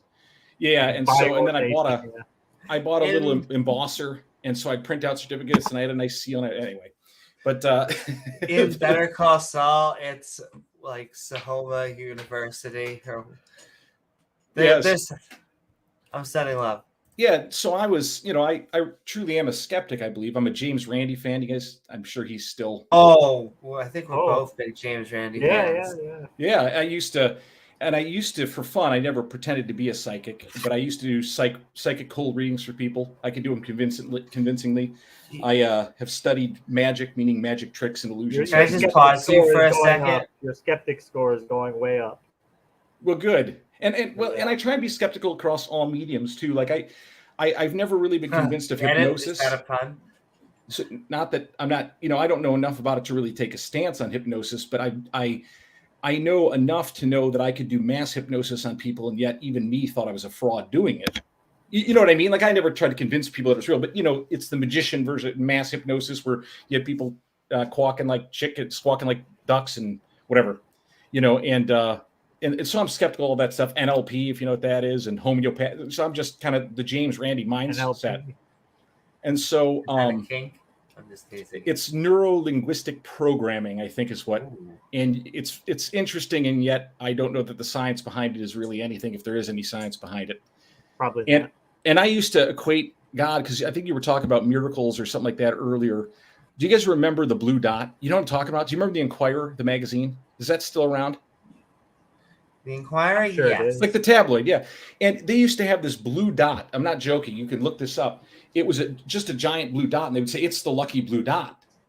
And, of course, enough people buy the Inquirer that someone along the line, I think there was at least one woman who bought the Inquirer, you know, fell in love with the blue dot or whatever you did, rubbed the blue dot, and then won the lottery. And it was like, well, it's the blue dot, right? That's the only conclusion you can come to, which I'm being sarcastic in case you can't catch that, right? Oh. So, but that was the idea, because, you know, you attach what happens to what you think, you know, so it's like, I used to say I could make a ton of money at the casino. And what I'd want to do is go to the casino and I'd walk up to people and say, you know, I just want to let you know, I just have this luck about me. I can't explain it, but let me rub your slot machine before you pull the slot. And, you know, every once in a while someone's going to win. And maybe if they're kind-hearted, they'll tip me. Right? I mean, it's at least a plan to, you know, I don't think you make a lot of money at the casino other ways. At least that hasn't been my experience. So, and I've talked people out of their faith and boasted about it, thinking I'd freed them in some sense. You know, I remember a man who was coming into Christianity had read some book about afterlife experiences, and I just thought, well, we better talk about this. And I felt quite proud of myself, believing, at least at the time, I had talked about of any faith he was headed to. Do you still feel proud about it? What? Do you still feel proud about it? Well, I feel bad in a different direction. I felt good about it. So I used to feel proud of it, that that was kind of to use a Christian word, or testimony, right? A word I would use. So that was my, I taught this guy, this guy, he was headed towards some sort of belief. I think it was Christianity. I don't know. But, and I You were talked doing about at the time what you thought was the right thing to do, though. Certainly. Yeah, I was trying to be a good guy. Like I honestly, I wasn't, but again, I with the marriage certificates, that was more about business. And so my point in all this is I'm a skeptic, and that's what I am, but I have to admit I'm not a credentialed expert in any topic or an academic success. I haven't been an academic success. So that's a reality I have to understand for my viewpoint. But I'm a Christian now, and the whole testimony is too long probably to share now. But we talked about, maybe, I think a lot when people ask me how to become, like, let's say, how did you become a Christian? And I think they're hoping for the answer of some sort of experience. And certainly I can tell you the events surrounding it. I can tell you this, because you mentioned something about people being kind of on the, maybe at rock bottom, and they find God down at the bottom. I see that quite a bit. But that wasn't my experience. I was at the top of my game, I would say. I was basically retired. I had a passive residual income. So I built some websites and done some things that earned me income every day. And my wife and I would wake up, see how much money we'd made, and spend the money. That was the plan. So life was good in that sense, for sure. And I had plenty of friends. I had a good social network. I was active in theater, and so I had a social network there, and where I'd also get kudos and applause and those kind of needs met. I was financially fine, like I said, and seemed to have a successful marriage. So I feel a but or a however coming. Well, no. Well, the but is obviously I became a Christian. So that the twist is told at the beginning of the story. And so I was at the top of my game. And so again, without going into my full testimony, what didn't happen was so much of an experience, but an internal transformation. And it did happen quite in a moment. So it's interesting. So maybe I had a stroke, right? That's possible that I had a stroke. I heard Beamsy talking about maybe a car accident earlier. Maybe there was a random or some kind of something happened environmentally that changed, made a chemical change in me. You mean you did have like an actual stroke, a medical condition, or you just insight? No, I'm saying that I, in a moment, I dramatically changed. And that's, I believe, to be an honest representation of what happened. And it wasn't like an external event happened and it kind of changed me. it was an internal event. And that's why I'm saying maybe, if we're just going to look for the physical reality of what happened, maybe I had a stroke. I don't know. I've been tested for strokes, I think, before because I've had, big concerns just about other things. Or maybe some random thing happened chemically to me. Or go ahead. But can I ask, what was it that changed? Because that is what the stereotype, in my opinion, is that you go at the lowest of the low. I need God. And so it is a good fallback mechanism. But you were saying you're top of your game. And I will say, and let me just ask, when you say top of your game, that could still mean financially, but were you emotionally, like, what exactly is it that happened that makes you, did you say you just had a switch? It's just like, oh my God, I guess literally, I know. Yeah, God is real. It's a long story, and I could tell I'm already going. I think I saw in a comment there I'm already going too long, so forgive me. But Oh, Don't pay attention to that. that's okay. we I could be long-winded. love you, Chris. It was Come on, mentioned Ted. to me, and again, I'm skipping a lot of this, but it was mentioned not to me personally, but to more than just me, just and casually, not as a evangelism attempt, at least in that moment. Someone who had never sought God. It was just kind of a concept I heard, right? But someone mentioned it, and I thought, well, that's an interesting concept. Because I didn't even know what it meant. Like, what does that mean, right? I don't know what that means. And so I'm just like, well, that's interesting. And so I got home, and my wife was downstairs, and I go, well, I wonder what that looks like. Like, and so I remembered, the cross thing, like a Catholic will do. They'll make a sign of a cross.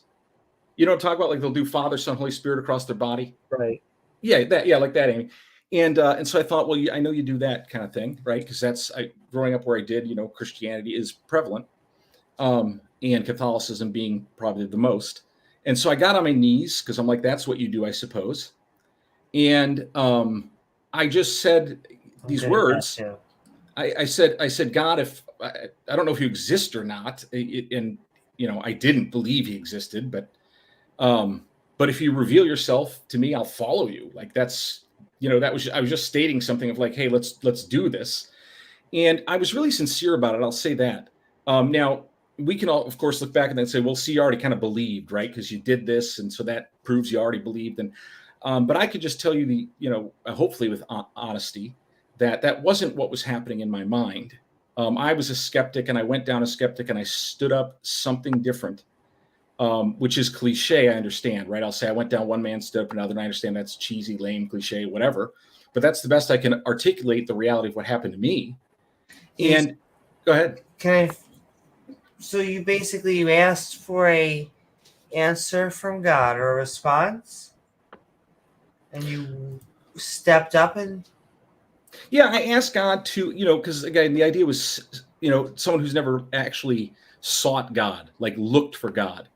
And so I just thought that was interesting, because where would you even find him? Like again, from my belief system before, it's like, well, if God existed, he would just, to me, it'd be apparent, right? I mean, there'd be something at least, like you can go, well, there he is, It would be obvious. Yeah. And so I didn't even really quite understand it. I just thought it was an interesting idea. And I thought, I'm willing to give it a try. Like I looked at it almost as a hypothesis, right? Kind of this idea that the Bible says, well, if you seek God, you'll find him. So it's like, well, that's testable, isn't it? I mean, I'm not saying it's true, right? I'm just saying it's testable, right? Because if I'm saying scientifically, here's my hypothesis: you seek God, you will find him. It's testable. And then, of course, you'll have many people, right? Your experience may be, I sought God and I certainly didn't find him. But I'm just sharing my experience. And so I went down and something happened. And what was funny is, I mean this quite sincerely, is I didn't know what happened. I didn't know what to make of it. I really didn't know as much of the Bible or anything like that as I would have claimed I did, because I did have some verses I like to beat Christians with.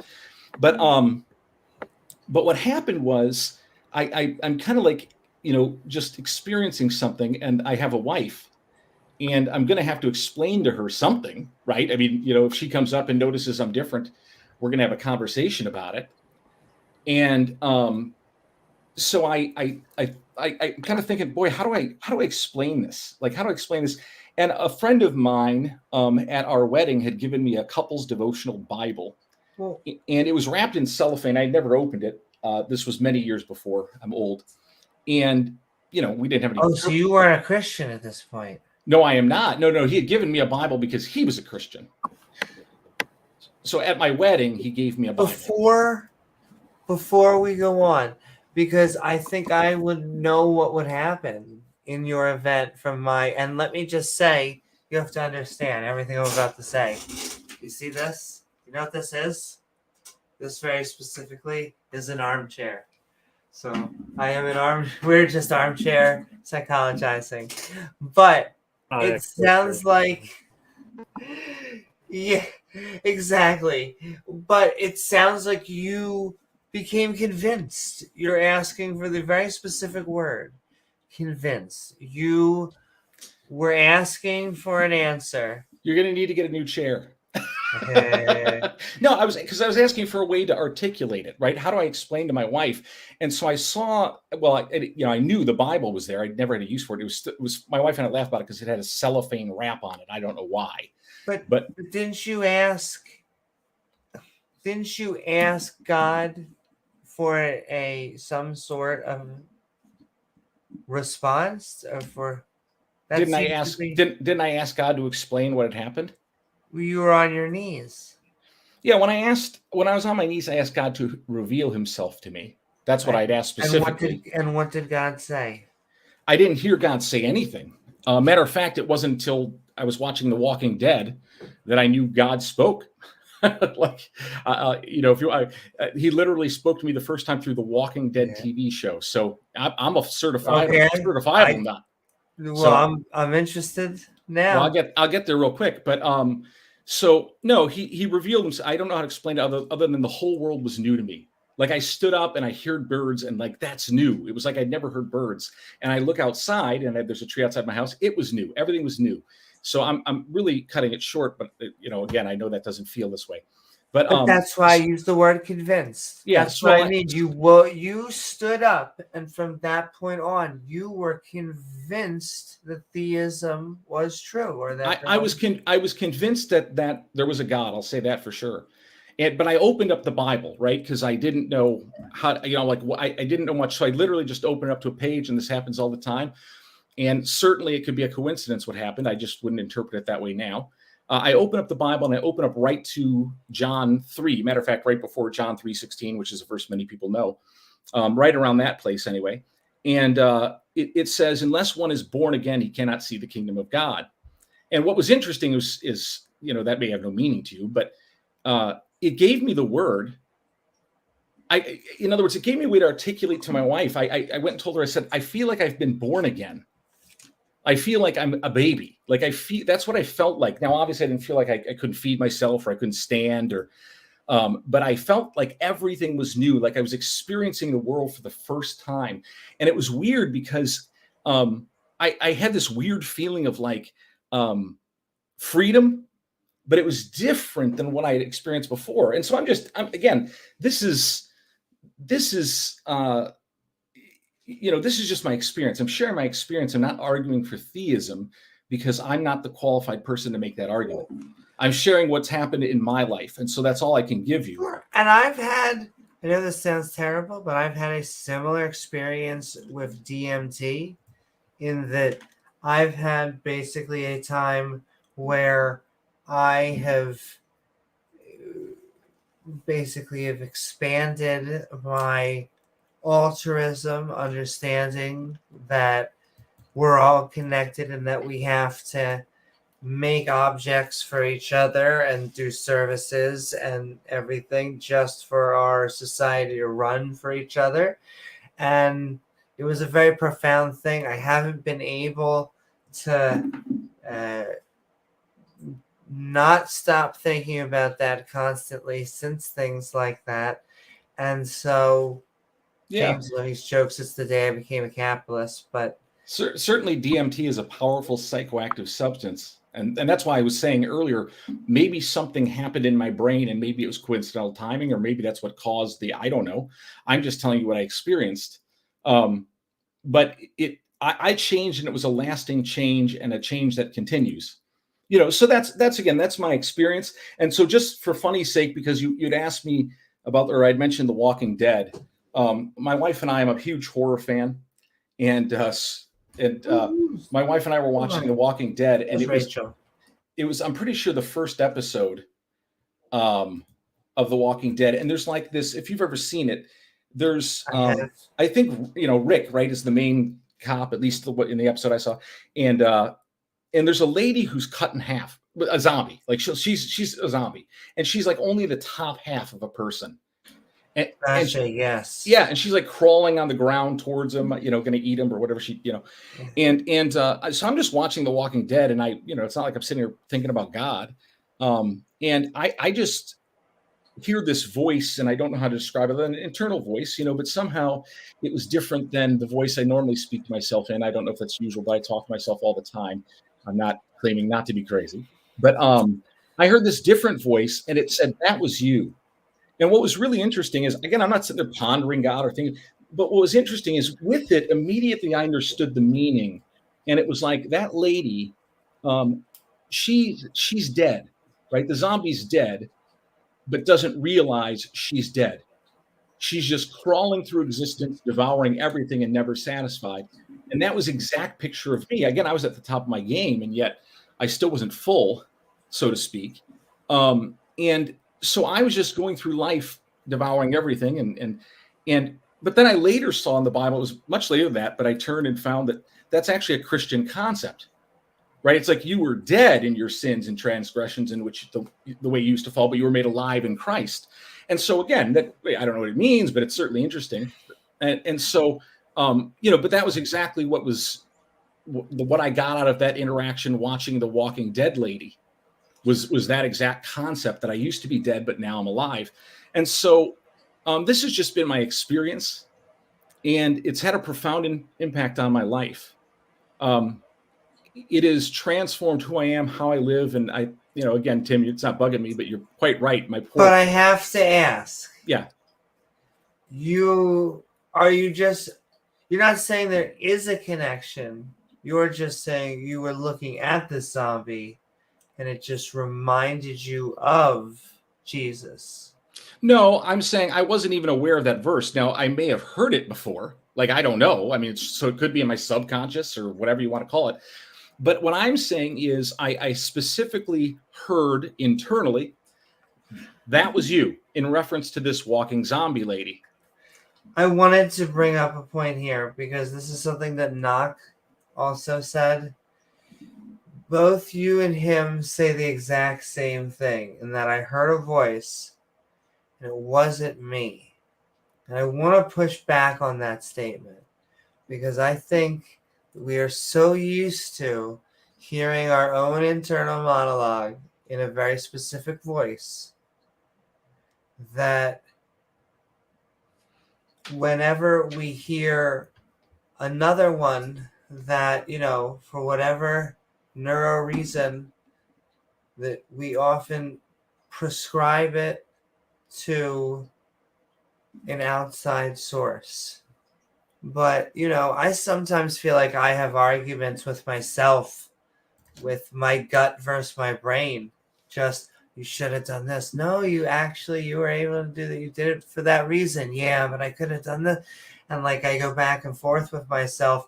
And so it's not really surprising to me that there's the possibility that you had a voice that is you, but it is just a different type of inner monologue than what you expect your normal inner monologue to be. Yeah, that's a, I would agree with that completely on the sense of the possibility of it, because it too ends up being a Christian idea. I'm not saying that's where it originated, but the idea that the flesh and the spirit are at battle. And so you can actually disagree with yourself, or even with you may want one thing and yet want another thing at the completely same time, and they actually are opposites. You may want to cheat and want to stay faithful at the same time. That could happen. Sure. Right? I mean, there's a war going on inside of us. Just I like think that's you want a cheeseburger and you're trying to lose weight or of stuff course. like that. Yeah. I think we all agree there's a war going on inside of us in that. I'm not, So that's possible. The timing is interesting. Again, you look at things and you go, well, what seems most likely? And certainly on the surface, remember, I do think I'm not coming in as someone saying I'm a skeptic and yet always lived my life that I wasn't. I certainly have. But I just look at the multitude of not just that event. Again, it wasn't an event, it's an ongoing thing. But I look at the multitude of the fact that I didn't just hear a voice that wasn't mine. I got an understanding of a concept that wasn't there before. And certainly that happens, right? I get thoughts and ideas all the time. But this was foreign to my way of thinking in such a dramatic way. But it also aligned perfectly with something I had never at least remembered seeing in the Bible before, hearing in the Bible before. And that was the concept that people could be look alive, but actually be dead in some sense. And so that was just not a concept I thought about. So again, absolutely. Could it be explained? Yeah, I could just be nuts. That's true too. I could have been. See, you went right to. I don't think that you have to be nuts. No, I'm not saying I have to be. I'm saying it's a possibility.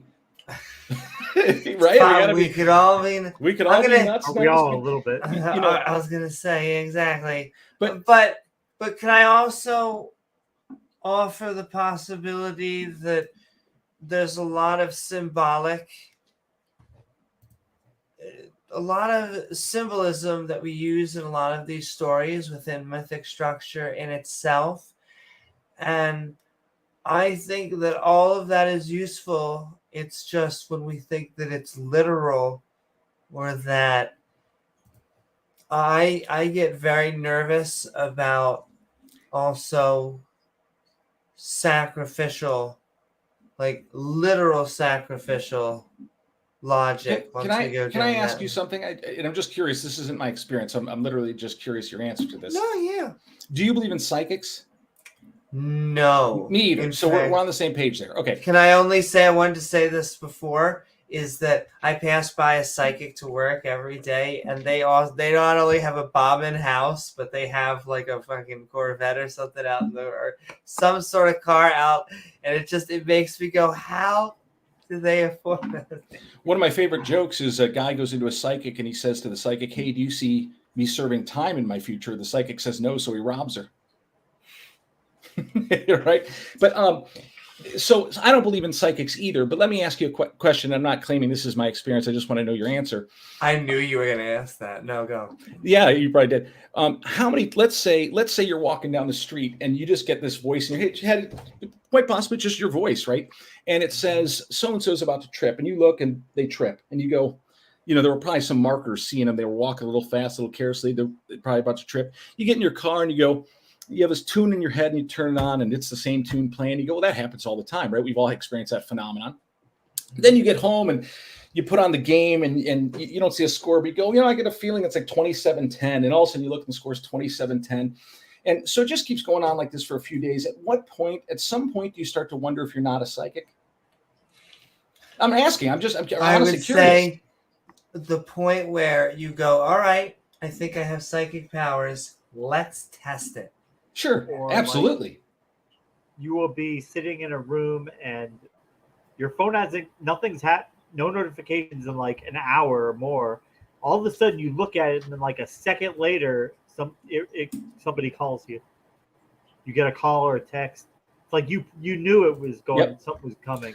Yeah, these things happen, right? But I'm saying with it's some certain point of consistency. I mean, again, I'm not arguing for psychics. I don't believe in them, and I'm not saying there are no coincidences. Remember how you were saying that you like James Randi? Yeah.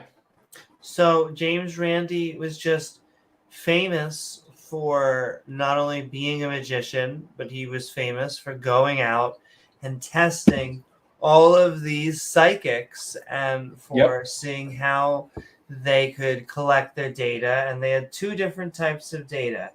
They had cold reading, where a lot of the time, and that's what most of the people in your average psychic do is they go, well, this person has a lip ring and a nose ring. All right, they're probably some sort of liberal hippie. We're just going to give them things that they like, and we're going to make it sound really good.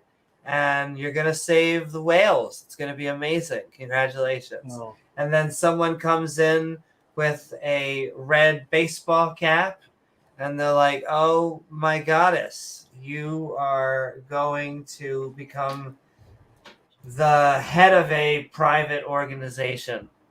And they go, wow, that's amazing. How could you have possibly known that any other way? Yeah. By looking at you. I think we're in agreement of cold readings. Like I said, I can do them for fun as just as a discipline I've learned, but not certainly believing I'm psychic. But my question was simply just the reality of, listen, at some point, James, and we're just being honest, right? At some point, if you keep predicting stuff consistently, constantly, if it's happening all the time, like every time, you say it's going to be 72, it's 72, everything. At some point you go, well, I don't know what the rest of the world thinks, and I don't care. I'm a psychic, right? Because you just know. I mean, you're predicting everything. And I'm not saying, now listen, I'm not suggesting that if you were to claim that, I couldn't then test it, or James Randi couldn't test it and see if you're authentic and being sincere. Okay. But I'm just saying, if this phenomenon is happening to you, at some point you cross that line and go, I'm a psychic. And you don't say that because of anything other than the fact that everything I'm thinking turns out to come true. Okay. So go ahead, Amy, sorry. Well, it is actually funny you say that, because he did test them. The other way, not only cold reading, is hot reading, which is basically a lot of these more famous psychics. What they would have is they'd have them fill out a questionnaire, or they'd have them fill out certain answers through a person that was sitting behind them before they went live. And he caught Peter Popoff doing the televangelist, where they would fill out prayer request cards. Yep. And his wife was in the booth up there. He had an earpiece on, and his wife was feeding him information from the cards. And so he would call somebody by name, and he would already know what their prayer request was. And he'd say, well, I see your mother has cancer. Well, I'm here to tell you the Holy Spirit's going to burn that cancer right out of her stomach.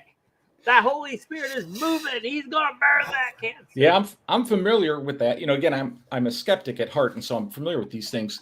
And that's not, forgive me if I'm not being clear, that's not the point I'm making, can you prove it to a skeptic? Certainly, if I were to claim to have psychic abilities, I would expect that you would not just take that claim because I say so, but it would take quite a bit of evidence to suggest otherwise. And maybe at some point, if I am truly a psychic, obviously I produce that evidence, and you go, well, there's at least one psychic in the world.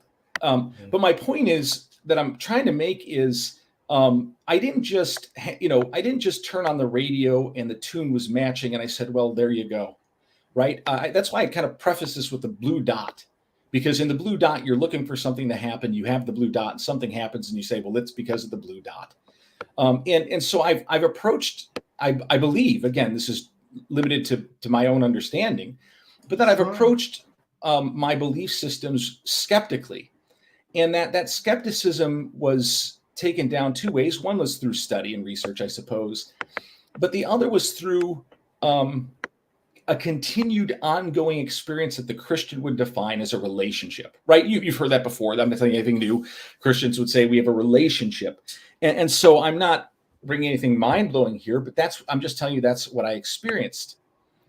And I see someone say, you the guy who chose to feel good over real calls themselves a skeptic heart. I don't know that I chose to feel good. Listen, that's just not true. Like, trusting Christ has cost me a great deal. So that's why I say I'm a special kind of crazy in a joking sense, because I didn't hit rock bottom and thought this is better. I actually sacrificed quite a bit. As I mentioned earlier, and this is just true, I had a passive residual income. I was retired. I'm a pastor now and work 70 plus hours a week. I had more money then than I have now, because some of the things I was doing, though, don't let your mind go crazy. Some of the things I was doing, certainly like selling gay marriage certificates, I didn't do anymore. And so it cost me a great deal. This wasn't to feel good. This was because I was changed. I just couldn't do anything about it. So it's not like I chose. I think that's incorrect thinking in a sense. It's not like I chose. Well, I used to not believe, and I'm choosing to believe, and I like that better. I would say I felt before like I had no choice but not to believe because the evidence wasn't there, and I felt now that I had no choice but to believe because I just did. It was something happened, and it wasn't something external. Something happened. I went from non-belief to belief. Yeah, and that's what I would say. A lot of people like the last I chose to leave Christianity. I chose not to believe, and what I would say is I chose to be honest with myself about what I really thought. Like if I had stayed in just to if I didn't really believe it, just going through the motions, then I would be I mean, at that point, why if you don't actually believe it? But it takes a while to I guess you have to parse out your own feelings and your beliefs, and one thing, but it's not a choice. You're just acknowledging the inevitable conclusion that your brain has reached. One thing I don't understand, and I want to know, because I'm curious, and I'm also a human being. Certainly question my beliefs and question my story, and you can question my intellect, but it seems like some people are questioning my character, and that to me as a skeptic feels like a judgment I don't know that you can make without knowing me better. Like I hear someone saying, it looks like someone saying I'm lying. I don't take that personally. He doesn't know me, but it's just interesting that a skeptic would say I could just, I don't know that I'm lying, at least. So if I'm lying, please explain where, because it seems like, again, that seems like a conclusion that you didn't get to through any sort of real process, other than just not caring for what I'm saying or disagreeing with it. But I think you're flat, at least one I see calling me, saying I'm lying, which again, and maybe I am, and I deserve the charge. I'm just unaware of it. But it doesn't bother me. But well, to their defense, I mean, we do deal with a lot of people who come from religious believers who are not good faith actors. They don't argue in good faith. They don't argue on what they really believe. They obfuscate. They deflect. They make stuff up, and so we deal with that a lot. And it can be difficult to parse out like who's a true believer and who's just in it for the notoriety, the money. So that is something that we kind of. I think a lot of just grouping us together and just using the word Christians. A lot of us have done a great job at earning some bad credit. Like I've done a lot sometimes in my personal financial life. I've done a great job at earning bad credit. But so I hope I'm at least trying to be sincere and just sharing what I've experienced. I'm not trying to even impart what you should make of it, just what I made of it. And so I can be wrong. I get that. But I can't, there's nothing else I can personally do about it in a sense, because it is what I've experienced. And again, not just like an external experience where I say, wow, that was amazing, I'm going to chase after that, but something that happened internally that actually changed who I am at the core. And that could be denied. Like certainly someone could say, well, I don't believe you, and that's fair. But it doesn't affect my opinion, of course. Sure. So, and I want to, well, again, I don't need to take all the time. There's, I have some thoughts on sports and stuff, but I don't know what it really matters, right? We can do that for a little bit, and then I'm gonna give you your outro, because I give everyone about 40 minutes. And so we've been having a lot of fun, though, Disciple Day. It has been a great conversation. I want you to keep on coming on. But before I give you an outro, what did you want to say on sports? Well, I don't know. I don't have anything really serious to say. But there is the other direction we can go. I don't, what is sports? But the answer is to allow, I would say, put no standard, like allow performance-enhancing drugs. Like, and then it's almost a test of who's willing to push their health and life the furthest, right? It's a different type of competition. It's like, what are you willing to sacrifice to win? Can I give you an interesting? I sometimes think just make it at least, I don't know about performance enhancing drugs, but just make it male, female, whatever the sport is, whatever Maybe. dominates. But I'll give you the one thing that I normally get We is are they all go, Roger listen, Clemens now. they go, look, it has to be the chromosome. It's the chromosome this, the chromosome this. And then I go, okay, then you're okay with trans men being in the competition. They have the chromosome of a female, but they are on, well, then they, on testosterone. Well, they go, oh, well, no, that's basically doping.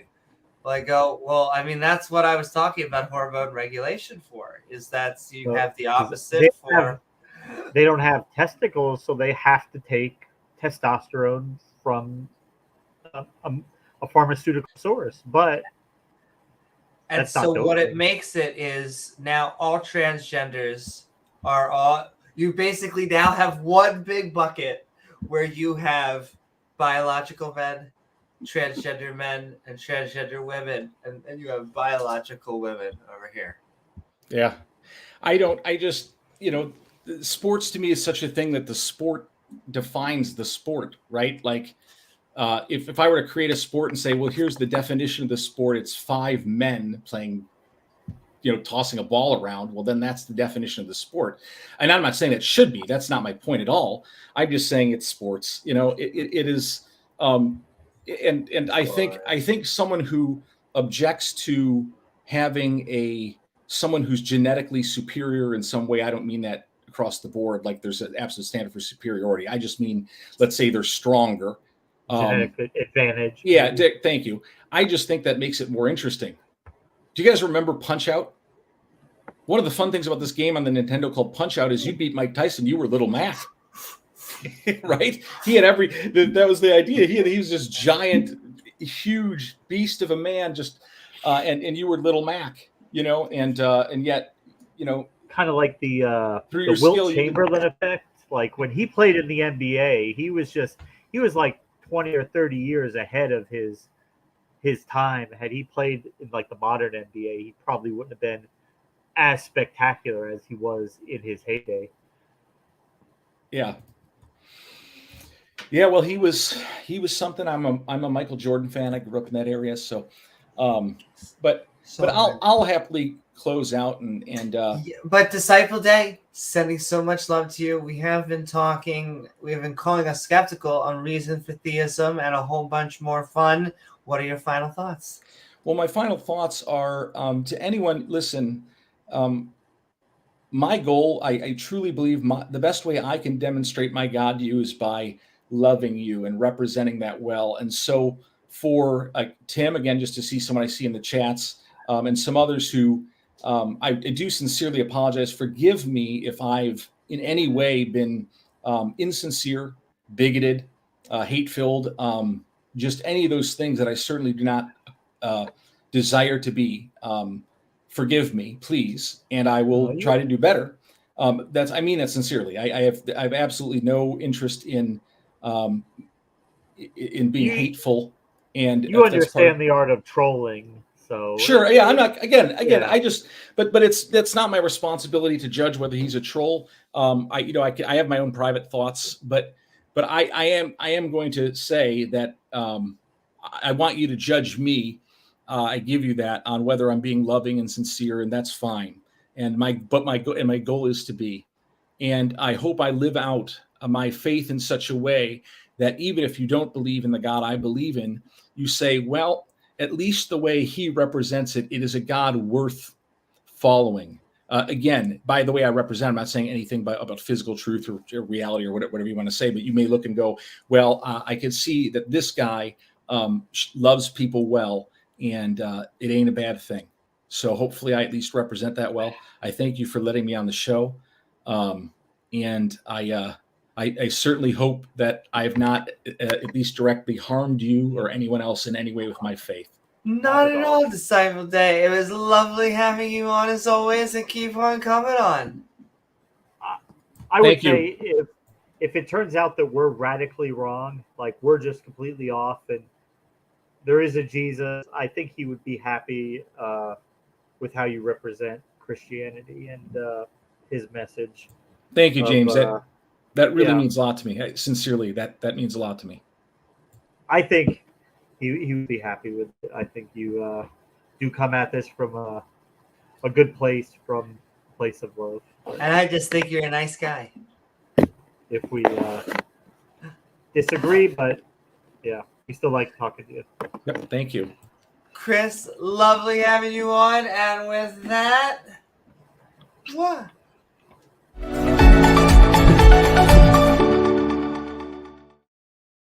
All right, we're about to bring on Sam F, but I think he is going to be our final guest for the night, unless a flat Earth creationist who is really toned and decides to cook a medium steak decides to join.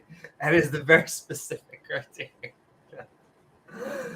Oh my goodness. Anyway, it's been fun, James. Is your body ready? Yep. All right, we're going into our final call of the night. I do want to thank Beamsy and Disciple Day for being fantastic panelists with us. And let's get into our third. We are calling us skeptical on reasons for theism. There's lots of reasons for atheism. That should be a whole nother one, baby.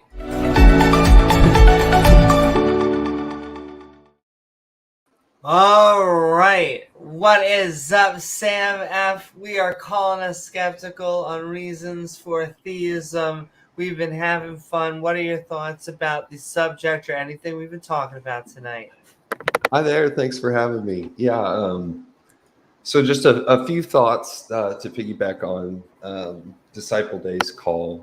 So I would just say to him, I don't think many people doubt the sincerity of where you're coming from. Like, I think you're definitely being authentic, and I can tell that personally. I think what happens, especially as we, I don't know, like for me, there was like a shift maybe at about 20, but I've spoken with a lot of people, and it seems like there's this neurological thing that occurs through like the 20s or even like beyond that. Where like normally day to day, your opinion on things won't shift very radically. Even if you debate with folks or something and you're presented with information that's very contrary to what you do believe, that's almost like planting a seed for later on if it does change your mind. And those can change your opinion in time. But I think that sometimes, especially, the closer you are to rock bottom, which I know is not the case for Disciple Day. But as people reach sort of closer to rock bottom, I think mentally in the decision tree that, like, if you would say that we're built similarly to like AI systems or something, a more fundamental shift can happen. And at that point would be where even say like your internal dialogue might shift, and just your overall sense of what you would decide in different situations can change as well. And I think for a lot of people, it's like that's whether you describe it as like the villain arc or other things like that. It's that things can put you on a trajectory, and then one day things can either solidify that or just send you totally on a different course as well.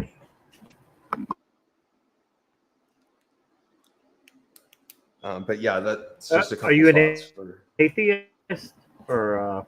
Yeah. So to get back to the yes, were you formerly theist?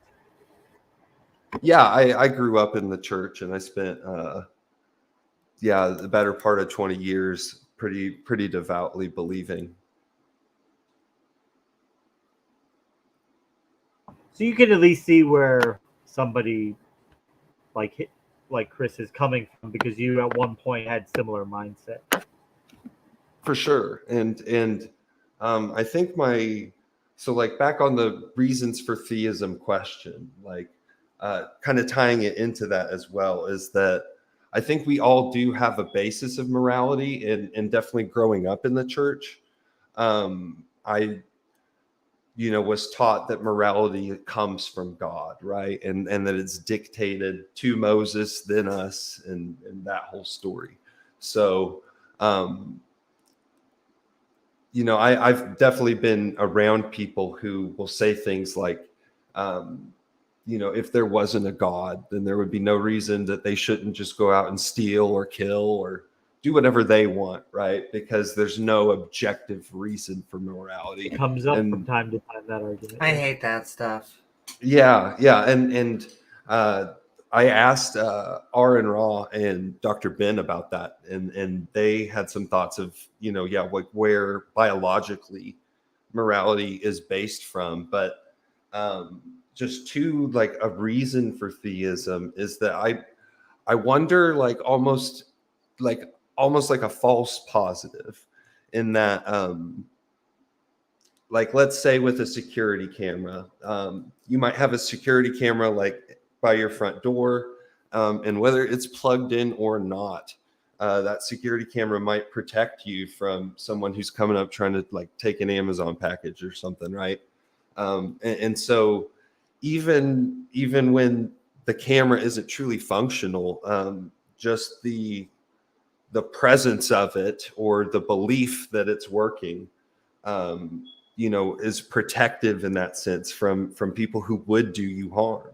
And so I'm just curious if like, and that's dependent, that doesn't even depend on a specific religion, right? Like for all different religions, people, feel that morality is based on religion. I'm just curious, I don't think necessarily all theists would start killing people or something like the day they wouldn't believe anymore. But I'm just curious whether or not, from a skeptical perspective, if there's any sort of like false positive fear or anything like that. Like, would it be dangerous if there's like some of these potentially active like psychopaths that do believe in God and that's preventing them from anything, or at least more harm? Well, I think religion, I think it evolved one reason or route that it evolved was that when we started creating societies, we could pass laws, we could that regulate people's conduct, and that seemed to be helpful as opposed to not living in chaos and anarchy. But how do you address things that people might do that are not detected by local authorities? What's going on with that? Because they can't always be watching everywhere at all times. So they created this idea that, well, okay, even if the local authorities aren't watching, there's still somebody above that who's watching. And you might not get what's coming to you today, you might not get it tomorrow, but one day he'll make sure you get justice. He'll make sure you get what you're due. So I think it's a mechanism of social control. Maybe that's not always in a malignant way, because I guess there are people who maybe they might do bad things, but they're afraid that, maybe God will be mad at them. He'll do something bad to them if they, if they act in a bad way. I don't really think it's very effective as at preventing tragedies. There are all sorts of crazy, evil, messed up things that people do that do believe in God, and it doesn't stop them. Would that be worse without God? I mean, I don't know. It's kind of... It doesn't seem to be doing that good of a job at preventing people from doing fucked up shit. Yeah, it definitely doesn't stop people from some awful things. But I'm just wondering speculatively, like, obviously religion can cause harm as well. But, just whether or not, you would assume that kind of like that second layer of integrity, right? Like whether or not that might be protective enough too, that it would be a reason for theism. Well, I mean, I've used the example before, and sometimes parents will do this, but if you're as a parent banking on getting your children to behave better because you tell them that Santa Claus is going to be watching what they do, and if they do if they behave badly, then he's not going to bring them any presents.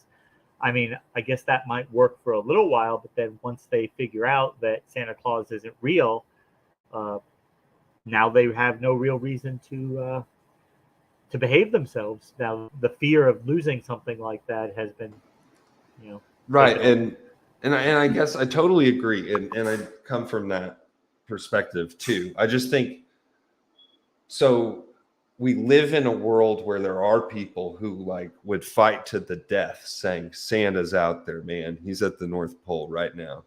And obviously, the God they believe in.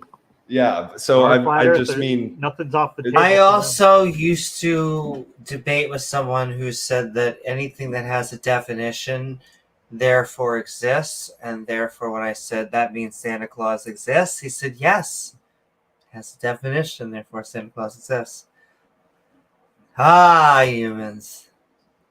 Yeah, we're all silly, a little bit at least. So, but yeah, right on. I just was curious about your thoughts on that. Oh, I also wanted to add, just like James Wolfe said, he gave a calling for a David Wood reference. I think I tell this story often now, but just because I find it funny and charming. Which is when I went to DebateCon, I told Rachel that you would possibly have to pick up a psychopath. And I didn't say who it was. And she came back and she's like, oh, I just came back talking to this nice gentleman. And I'm like, oh, who was it? She's like, oh, it was David Wood. I'm like, oh, yeah. And he does. He seems like a nice guy. So I guess that's part of the sending love, as he apparently needs Jesus to, not. He said he would do terrible, horrible things if it was not for his religion. I doubt it, but that's what he's selling. So, but I'm not buying it. Yeah, I feel like, even if it's 1 out of 1,000 people who say that, and 1 out of 100 of those who say that who mean it, it's like, I just was curious your thoughts on how much damage that could do if you just like pulled the carpet from all of those people. I'm gonna give somehow magically a final answer that is a very similar answer that I think Matt Dillahunty and what I think many other skeptics would say, and that is, okay, if believing in Jesus is going to stop you from physically murdering people, fine. Put the prayer book in front of your vase. But like for everyone who doesn't murder, and you just like, have a normal moral system. I shouldn't say normal. Has a moral system. Has empathy. Has altruism, empathy, and has kindness and fairness as their metrics. And it actually comes easy for most of us. Yeah, I agree. And it's just, there is so much difference neurologically in people with like antisocial personality disorder, for example, who like just don't give a shit, right? Like they could care less about empathy or morals. Like, absolutely. So yeah, it's just like, if only we could somehow draw the line between who needs Santa and who doesn't need Santa. But that line's hard to find. This draws back a little bit to a show we did a couple weeks back based on the R and Raw T-Jump debate about whether religion is a positive or negative effect on society. And I guess you could argue that there are some positive effects of it, that maybe it helps certain people. It keeps them in line. They don't do, things as bad as they would. Maybe it gives certain people hope. It might not be true, but at least that hope feels good in the moment. But I think when you look at the other side of it, the net harm that the bad aspects of religion do is, I think it outweighs the potential positive effects, the placebo effect, that it might help certain people behave themselves better and might help alleviate some people's depression or anxiety. Yeah, I totally agree with that. I think that does more harm than good ultimately and has through history. But yeah, I just wanted, because to me, the only reason for theism would be safety from a skeptical perspective, like for the people who need Santa in that case. But yeah, I just wanted to get y'all's thoughts because yeah, I would draw that line too, but I don't know how to do that I or mean, like it's how to like argue against theism and still it's like a give room vaccine. for that. Vaccines. Yeah. Every vaccine that comes out, and they know this when they make it, a certain number of people will have a allergic reaction to it, and some of them will die. On the other side, how many people are saved from the vaccine? So if we had, before the vaccine, if we had 30,000 people dying of a particular disease a year, and then with the vaccine, we maybe have 5 or 10 people who have severe allergic reaction to it and they die. Well, I mean, it definitely was bad for those few people that had the reaction, but the overall net is very much positive. So taking that Santa away from the few people who might need it, that could do a bit of harm. But on the other side, you have to look at Yeah, but all it's the all other aspects outweighed. of it, Yeah. right? As a Yeah. Like package deal, the it's a false bad deal. positive is the security from the people who need Santa, but there's a lot on the false negatives that like wars You have to deal and with a lot, yeah. lots To of get that little bit of cruddy benefit. stuff today, right? So yeah. Absolutely. Awesome. Well, yeah, I appreciate y'all's thoughts. And all right, Sam, what I would like to ask, we have been calling us skeptical on reasons for theism, a whole bunch of other fun stuff. And what are your final thoughts?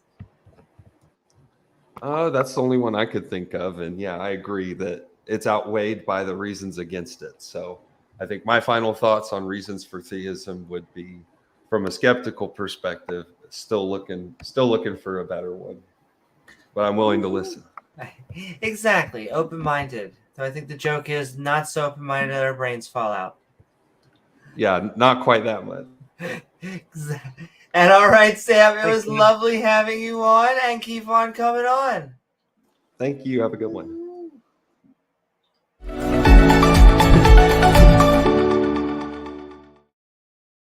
Woo. And all right, that was a good episode. It's good to be back. We were off for a few days, but feels good to be back in the saddle. It feels good, exactly. And we'll have a bunch more fun. Like I said, the debate was really good. Also, the debate on modern day debate, just such great feedback. James, I think that turned out to be an amazing debate, if I do say so. Your debate with Dr. Chris, yeah, it was good. You guys both did well. And It was like, and it wasn't Was it fun just after us. Yeah, exactly. It was a great. Go check out the after show. That was 3 hours long in and of itself. But it's just they just refuse to answer the question. They refuse to talk about intelligent design. Yeah. Yeah, deflection, obfuscating, burden shifting. Trying to talk about a whole hodgepodge of abiogenesis. logical fallacies and just throw it in there, throw them all up against the wall and see which one sticks. It's transparent. Indeed. But what do you expect from creationists, especially young Earth creationists? ID proponents. ID proponents, exactly. Were they ID proponents? I guess we'll never know. They sure didn't defend it. No, I'm sorry, Mr. Keenan. I'm only seeing your question now. Or did it just come in? But send in love. We'll come back on more episodes. Send in. I see Pat. I see so many people in there. Jason Jacoby and Tim and Disciple Day and Kevin and Fecknell and Secular Pegamom and Purple. And if James sees them, Goth and everybody, Titan, we're about to be heading out. And I'm trying to think. I already have what are they? The frames, the overlays for the Gaming Skeptic show. Maybe I'll try and grab James on there. At a certain point, too, Rachel will come on there. And she'll be, Is that I go into the Father, for the Father is greater than I? I think that's John 14:28. my. Any passage that says go into the Father. I mean Daddy. I mean Dada. But then it says in John 10:30 that me and my Father are one. So the Son, who is the Father, is greater than the Son, who is the Father. It makes perfect sense. James, look. If you just don't think about... How many books is it? 66. Well, the main Protestant Bible, the Catholics has several additional books that they use. Oh, it has DLCs. The Apocrypha, writings of spurious, unconfirmed sources. And basically, a lot of it said things that were too crazy for the Protestants. So they come out. The Catholics are like, well, we're keeping them in. If you don't like it, we'll burn you at the stake. Do. You're gonna believe after I kill you. Anyway, sending love to everyone out there. We hope you had fun on this episode of Talk Skeptic to Us, Reasons for Theism, where we opened up the internet phone lines to ask the question, are there reasons for theism? Where we had a divinely good time. I do want to thank my co-host, James W., along with our lovely panelists, Beamsy, Disciple Day, and Sam. Woo! Thanks, everybody. As well as all as the lovely people in chat. Oh, that's true, Pat. They certainly did. They would take turns burning each other. It's weird, just religions, they just love just killing each other, and like I swear this is an evolutionary reason. It's why we don't give a shit about plants. Like the things that are just a little bit separated seem to hate each other the most. Like this, not only, like I said, the Shia and the Sunni, but then the Catholics and the Protestants. Like they hate each other more than they hate someone of another religion, someone more of an atheist. It's like they're like the real heretic because they're just this much different, James. You don't understand. They kept in one or two books, and these others over here, they didn't. So I feel like everyone's got to die now if you think about it. Yeah, no, it makes sense. Oh, you're muted. It actually makes a lot more sense if you don't think about it and just accept it. That's probably true too. Makes perfect sense. Makes perfect sense. Humans being humans. Anyway, all of our lovely panelists, along with the people in chat, our awesome mods. And oh my lordy, thank you so very much to Freak for the $2. We are sending love. A big ass super chat shout out to the guests, to chat, and James W. Woo!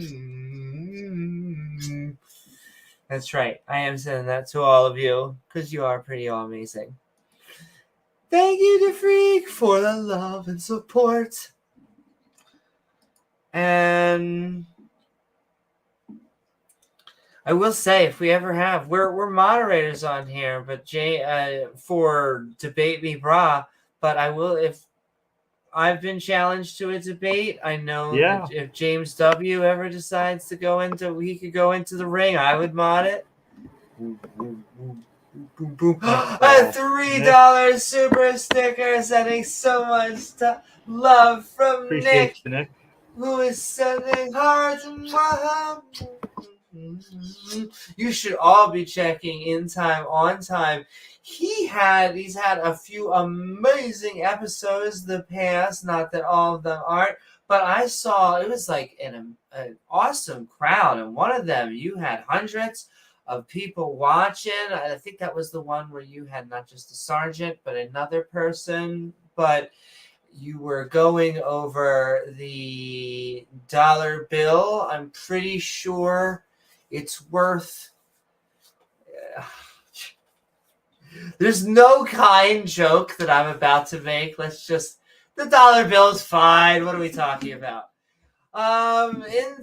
Sending so much love. They're gonna come together. The Democrats and Republicans. It'll be okay. It'll be okay. It happens. Most likely. And we're just sending love to all $400, $600.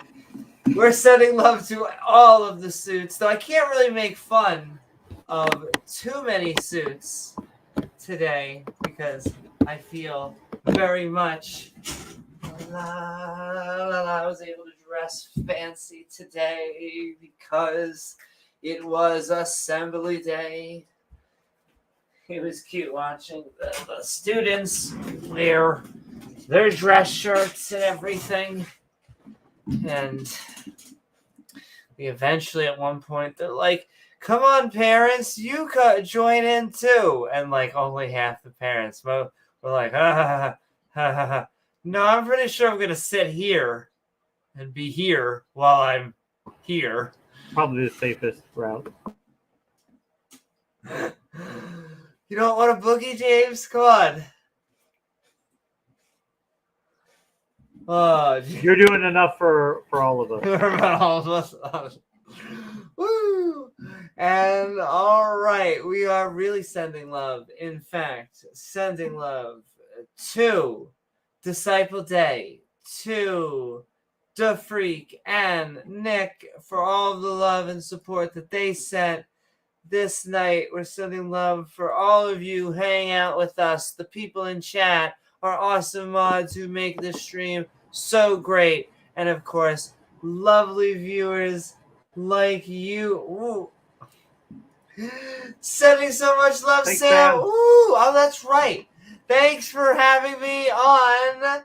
And P.S. wrote you on Fiverr. I am sending. That's a good time for me to show for my Fiverr, which is in chat right now. I'll show it, and then I'll show a super chat up again because I just love all of our supporters. So if you would like to be produced by someone who owns a Jewish space laser, right in chat right there. But really, thank you so much, Sam. Thank you for all of your guys and girls support and everything in between supports us to making more fun content.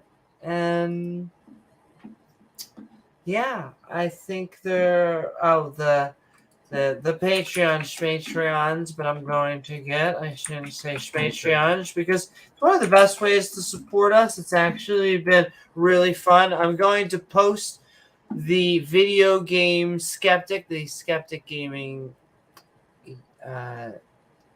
overlays in there, and just a whole bunch of other stuff, I believe, in the coming weeks because I really want to beef up the channel and the all of the membership and everything that's been going on. It's been, like James has said, I have been working 60-hour work weeks. It has been crazy.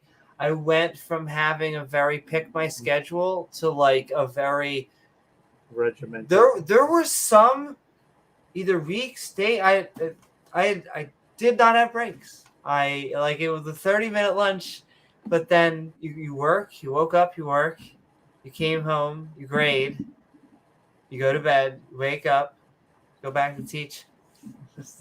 Which, granted, this is why I went to school. It's a good type of work grind because these are the type of subjects that I was interested in. It's why you go through all the debt and all that stuff. But it's a lot. So you have to accumulate, and I want to get maybe back down to a 40-hour, and so I can podcast probably. Yes, but the school year ends in like a few weeks, so that's happening regardless. That's happening. Like, it's not a wish list thing. It is happening. So anyway, sending love to everyone out there. Love you, viewers. Like you. Blah, blah, blah, blah. Again, our panel, sending love to them. Please don't forget, if you enjoy the show, I know it sounds stereotypical, but it does help to hit that like button. It tells the algorithm, hey, you know what? All right, we'll send this Thanks, out Tim. to other people. Woo, thanks, Tim. Mm-hmm. Follow on twitch.tv/Amy Newman Skeptic and get your membership with some flair, or subscribe on our YouTube channel right here, where we have membership, where you can get our evolving badge system that just triggers creationists because it evolves naturally just over time. That's weird. Especially the young earth variety. And then hit that bell icon, because that's the only way that you're actually going to really get our content. So if you subscribe to a channel, what happens is YouTube will send your videos out for that channel like the first few times. And if you don't really click on it, it's gone. And it's just like a bookmark on your thing. But if you hit that all button on that bell icon, we'll always see your premieres. See our premieres, your premieres. You'll see our live streams and say hi. Or hey, James, wearing a dress and trying not being addicted to. It's just so good, James. It's free protein. Failing. Free protein. Leave a comment once the video's done. You should open up a smoothie shop. You could add protein to the. Add protein in every one. We'll Yeah. call it glory holes. Well, Straight from the girl deck. straight from the girl deck. After the show, the Skeptic and Ranting Discord server opens up, the link of which is in the description below. Here's a lot of comment. Nick, are you here for an intro outro? I'll give you an intro outro. Yeah, you want to say hi? No? Yeah. All right. In time and on time.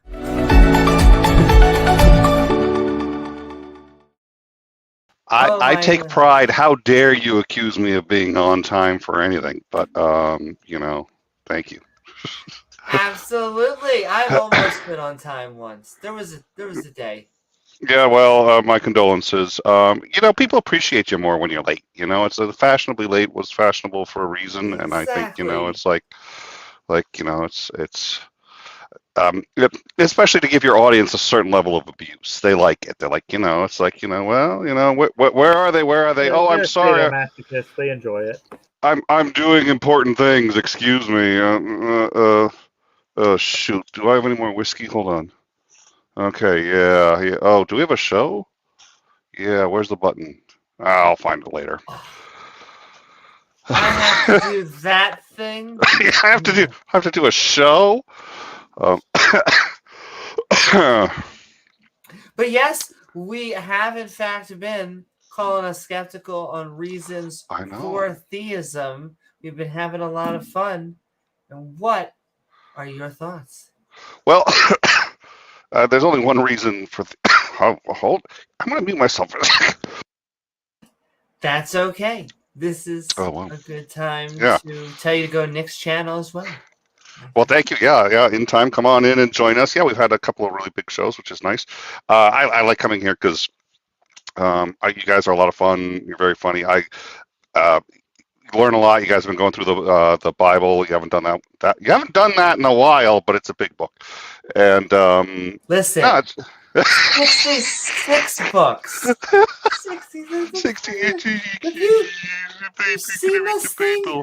I have. So the Skeptic's Annotated Bible. It's been delightful. Dear Lord, there I go again. You guys are always a lot of fun. So Yeah, I've only found ever one reason to be a theist. Actually, I'm not even sure it's a reason to be a theist, a reason to be a deist, and that's to cover the Hitchens. Hitchens had said, there will be religion so long as, well, actually, he was quoting Freud to be exact. There will be religion so long as we are afraid of death, and we have to be afraid of death. If we weren't afraid of death, if we weren't like deathly afraid of death, you wouldn't be able to tell I'm a writer. If you weren't deathly afraid of death, you would all have died, would have found something would have killed us. What the reason we have survived as a species is nature has selected for, and this is a shock, I know, people that are really afraid of death. And the more afraid of death you are, to a degree, yeah, so of course we're afraid of death, but reconciling that with the fact that we are all going to die is tricky. And I think that's really where theism comes in. Now, deism, for me, that doesn't mean it's real. That's not an argument for it being real. I love the, gee, Nick, why do you want to believe this stuff? It's like, I don't want to believe that there's nothing afterwards. It's not to sit there and say, let me find the most depressing and, feudalistic, and no. But I want to believe what's true, and there's no evidence for anything after. I do think there are people who need it. I was talking to a theist, the very first guy I basically deconverted by arguing, which really isn't a great idea to do. But and I remember, well, he sent me an email. All of this had been public, and then he sent me an email and said, I think we need to stop. And I was just like, no, okay, fine. Why? And he was just like, I've been married twice, divorced twice. My kids won't talk to me. I live in a trailer in the middle of the desert. I've got no friends. The female species, which I guess I'll let him have it. The female species won't even talk to me. Everybody hates me, yada, yada, yada. And the only reason I don't put a gun to my head is because the Bible says you can't. And I was just like, okay, that's a belief I probably don't want to be fucking with too much. The guy was a bit of a dick, but not that much of a dick. So, anyways, yeah. So I think people need it. I think it's okay that people need it. I think it is the duty of all moral agents to oppose people who try to impose these beliefs on others. All of us have to fight that, and that's a big problem. But you have to come looking for us. We don't go beating down church doors and confronting people. You basically, if you want to know our opinion about it, you have to come looking for us. And if you do, I think we have to assume that they're able to handle what we believe to be the truth. Which is fair, right? I mean, if they decide, and I've had times too where someone will come up to me and say, "Oh, well, this happened. Prove, that doesn't disprove God." And you're like, "Okay, here's why it doesn't." Boom, boom, boom, boom, boom, boom. You're so mean, and it's like, what the you came to fucking me? Yeah, what can you do? Keep it out of the state house. Keep it out of the courts. Keep it out of keep it off the money. Keep it off yeah. I told people that if you truly believe in your religion and it's important to you, you like it, it gives you it makes your life more complete, makes you a better person. Okay, what are you doing here? If that's you and everything is fine, go do it. Practice your religion. Don't worry about us. But if you really want to know what we would think to be the truth, then okay. Well, that was Hitchens too. They say that the religion gives them comfort. That's a lie. What gives them comfort is getting other people to believe. That was an astute observation. Well, it's like it's like reinforces their belief because, oh, hey, you guys believe, all right? This stuff makes sense to you. It makes sense to you, right? Yeah, okay, totally. Exactly. It's like when they do their thing, like, Nick, do you believe you're related to a potato? And then you'll say, well, we share a common ancestor with, and they all start laughing like, ha, that's so stupid. You think you're related to a potato. And it's like, well, only the people who actually know anything about the subject would not be laughing. Like, only the people who know absolutely nothing think that's funny because they don't know anything. It's like it's like a self-soothing behavior. Like you think that sounds stupid, right? Oh yeah, okay. You think it sounds stupid too? I think it totally sounds stupid. Okay, it's stupid. I mean, none of them know anything about the actual subject, but the fact that other people seem to agree with them, I guess, reinforces it in their mind. Well, and the mocking, I think that's a really good point. I think they feel better when they can mock people who have other views. It doesn't matter if you're mocking the actual view. They really don't want to know the view. It just makes them feel better. And that's honestly, I was going to say that's not a bad thing. It is a bad thing. But it doesn't make them bad people. It makes them average. We've all done it. Hopefully you grow out of it. Hopefully you become a better person.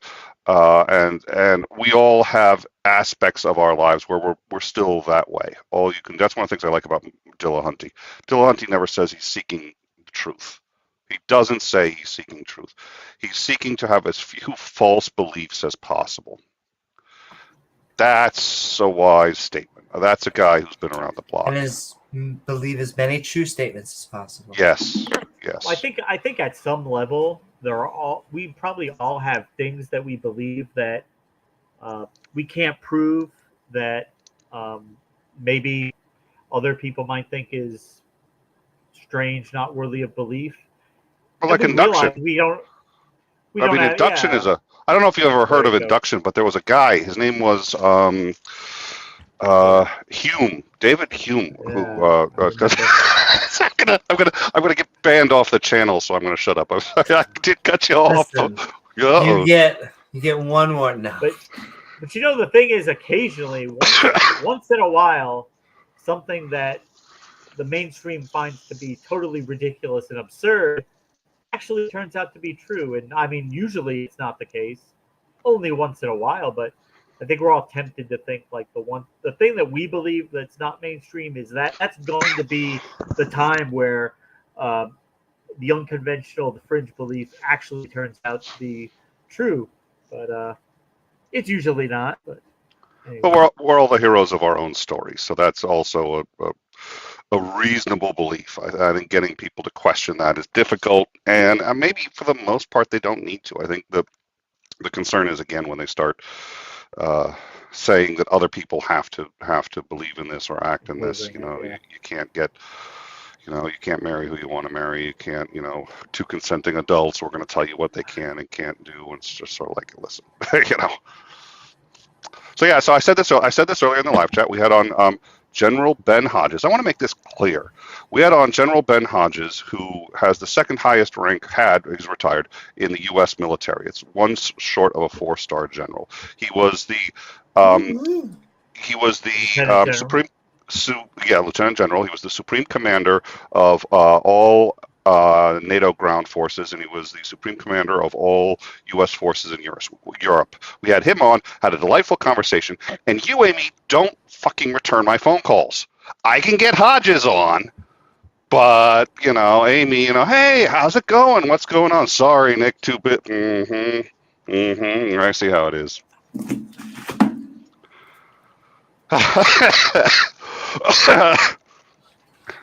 Yeah, the phone's complicated, I know. Listen. But that sounds fantastic. Absolutely. It was a great conversation. We're gonna have him back. He's agreed to come back, so that's gonna be good. But honestly, I came here I did not come to shill. I came really to give both of you a hard time. I was up. I was like, if I can't sleep, I'm going to make other people suffer too. Thank you. I take pride in my work. I enjoy it. So, yeah. Somebody asked I was still asleep. No, I managed to sleep a couple of hours and poof, I'm awake again. And I was like, okay. But all right. Not only do I love having you on, however, this is an intro outro. So the intro, and here is the outro. We have been calling a We're running out the back door. Yes, you are our Marvel extra scene after the credits. Marvelous. Is why you stay after. And so we have been talking reasons for theism, Nick, and as well as a whole bunch of other fun stuff. But what are your final thoughts. Essentially the same as I came in. I think I wish there was good evidence for theism. I've never seen it. I would love there to be an afterlife. I'd love to say I get to see my children again after I die. It's a beautiful thought. I understand why people believe it. I've never seen any evidence for it. The only reason for it is an emotional one. You choose to believe because it gives you comfort. You choose to believe because it gives you stability. And I think that's something we all judge more than we should, because we all do that in different areas in our lives. But it certainly becomes a problem when they start saying that they're going to legislate based on that, or that empowers them to tell me how to live my life. And sort of like, yeah, no. So there is the only reason is to provide comfort. There's no evidentiary reason to believe, and I think providing comfort, if you can go without it, that's not usually a good reason. But we're all frail, we are all facing death, so I do get it. I totally agree. Thanks, Nick. And so thank you so much for coming on. Keep on coming on. My pleasure. Oh, thank you. Good night, everybody. Nick. Good night. Mwah.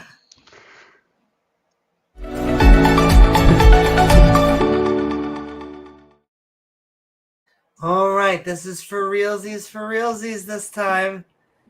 We are sending love to the people in chat, our awesome mods who make the stream so great, and lovely viewers like you who make this channel even possible.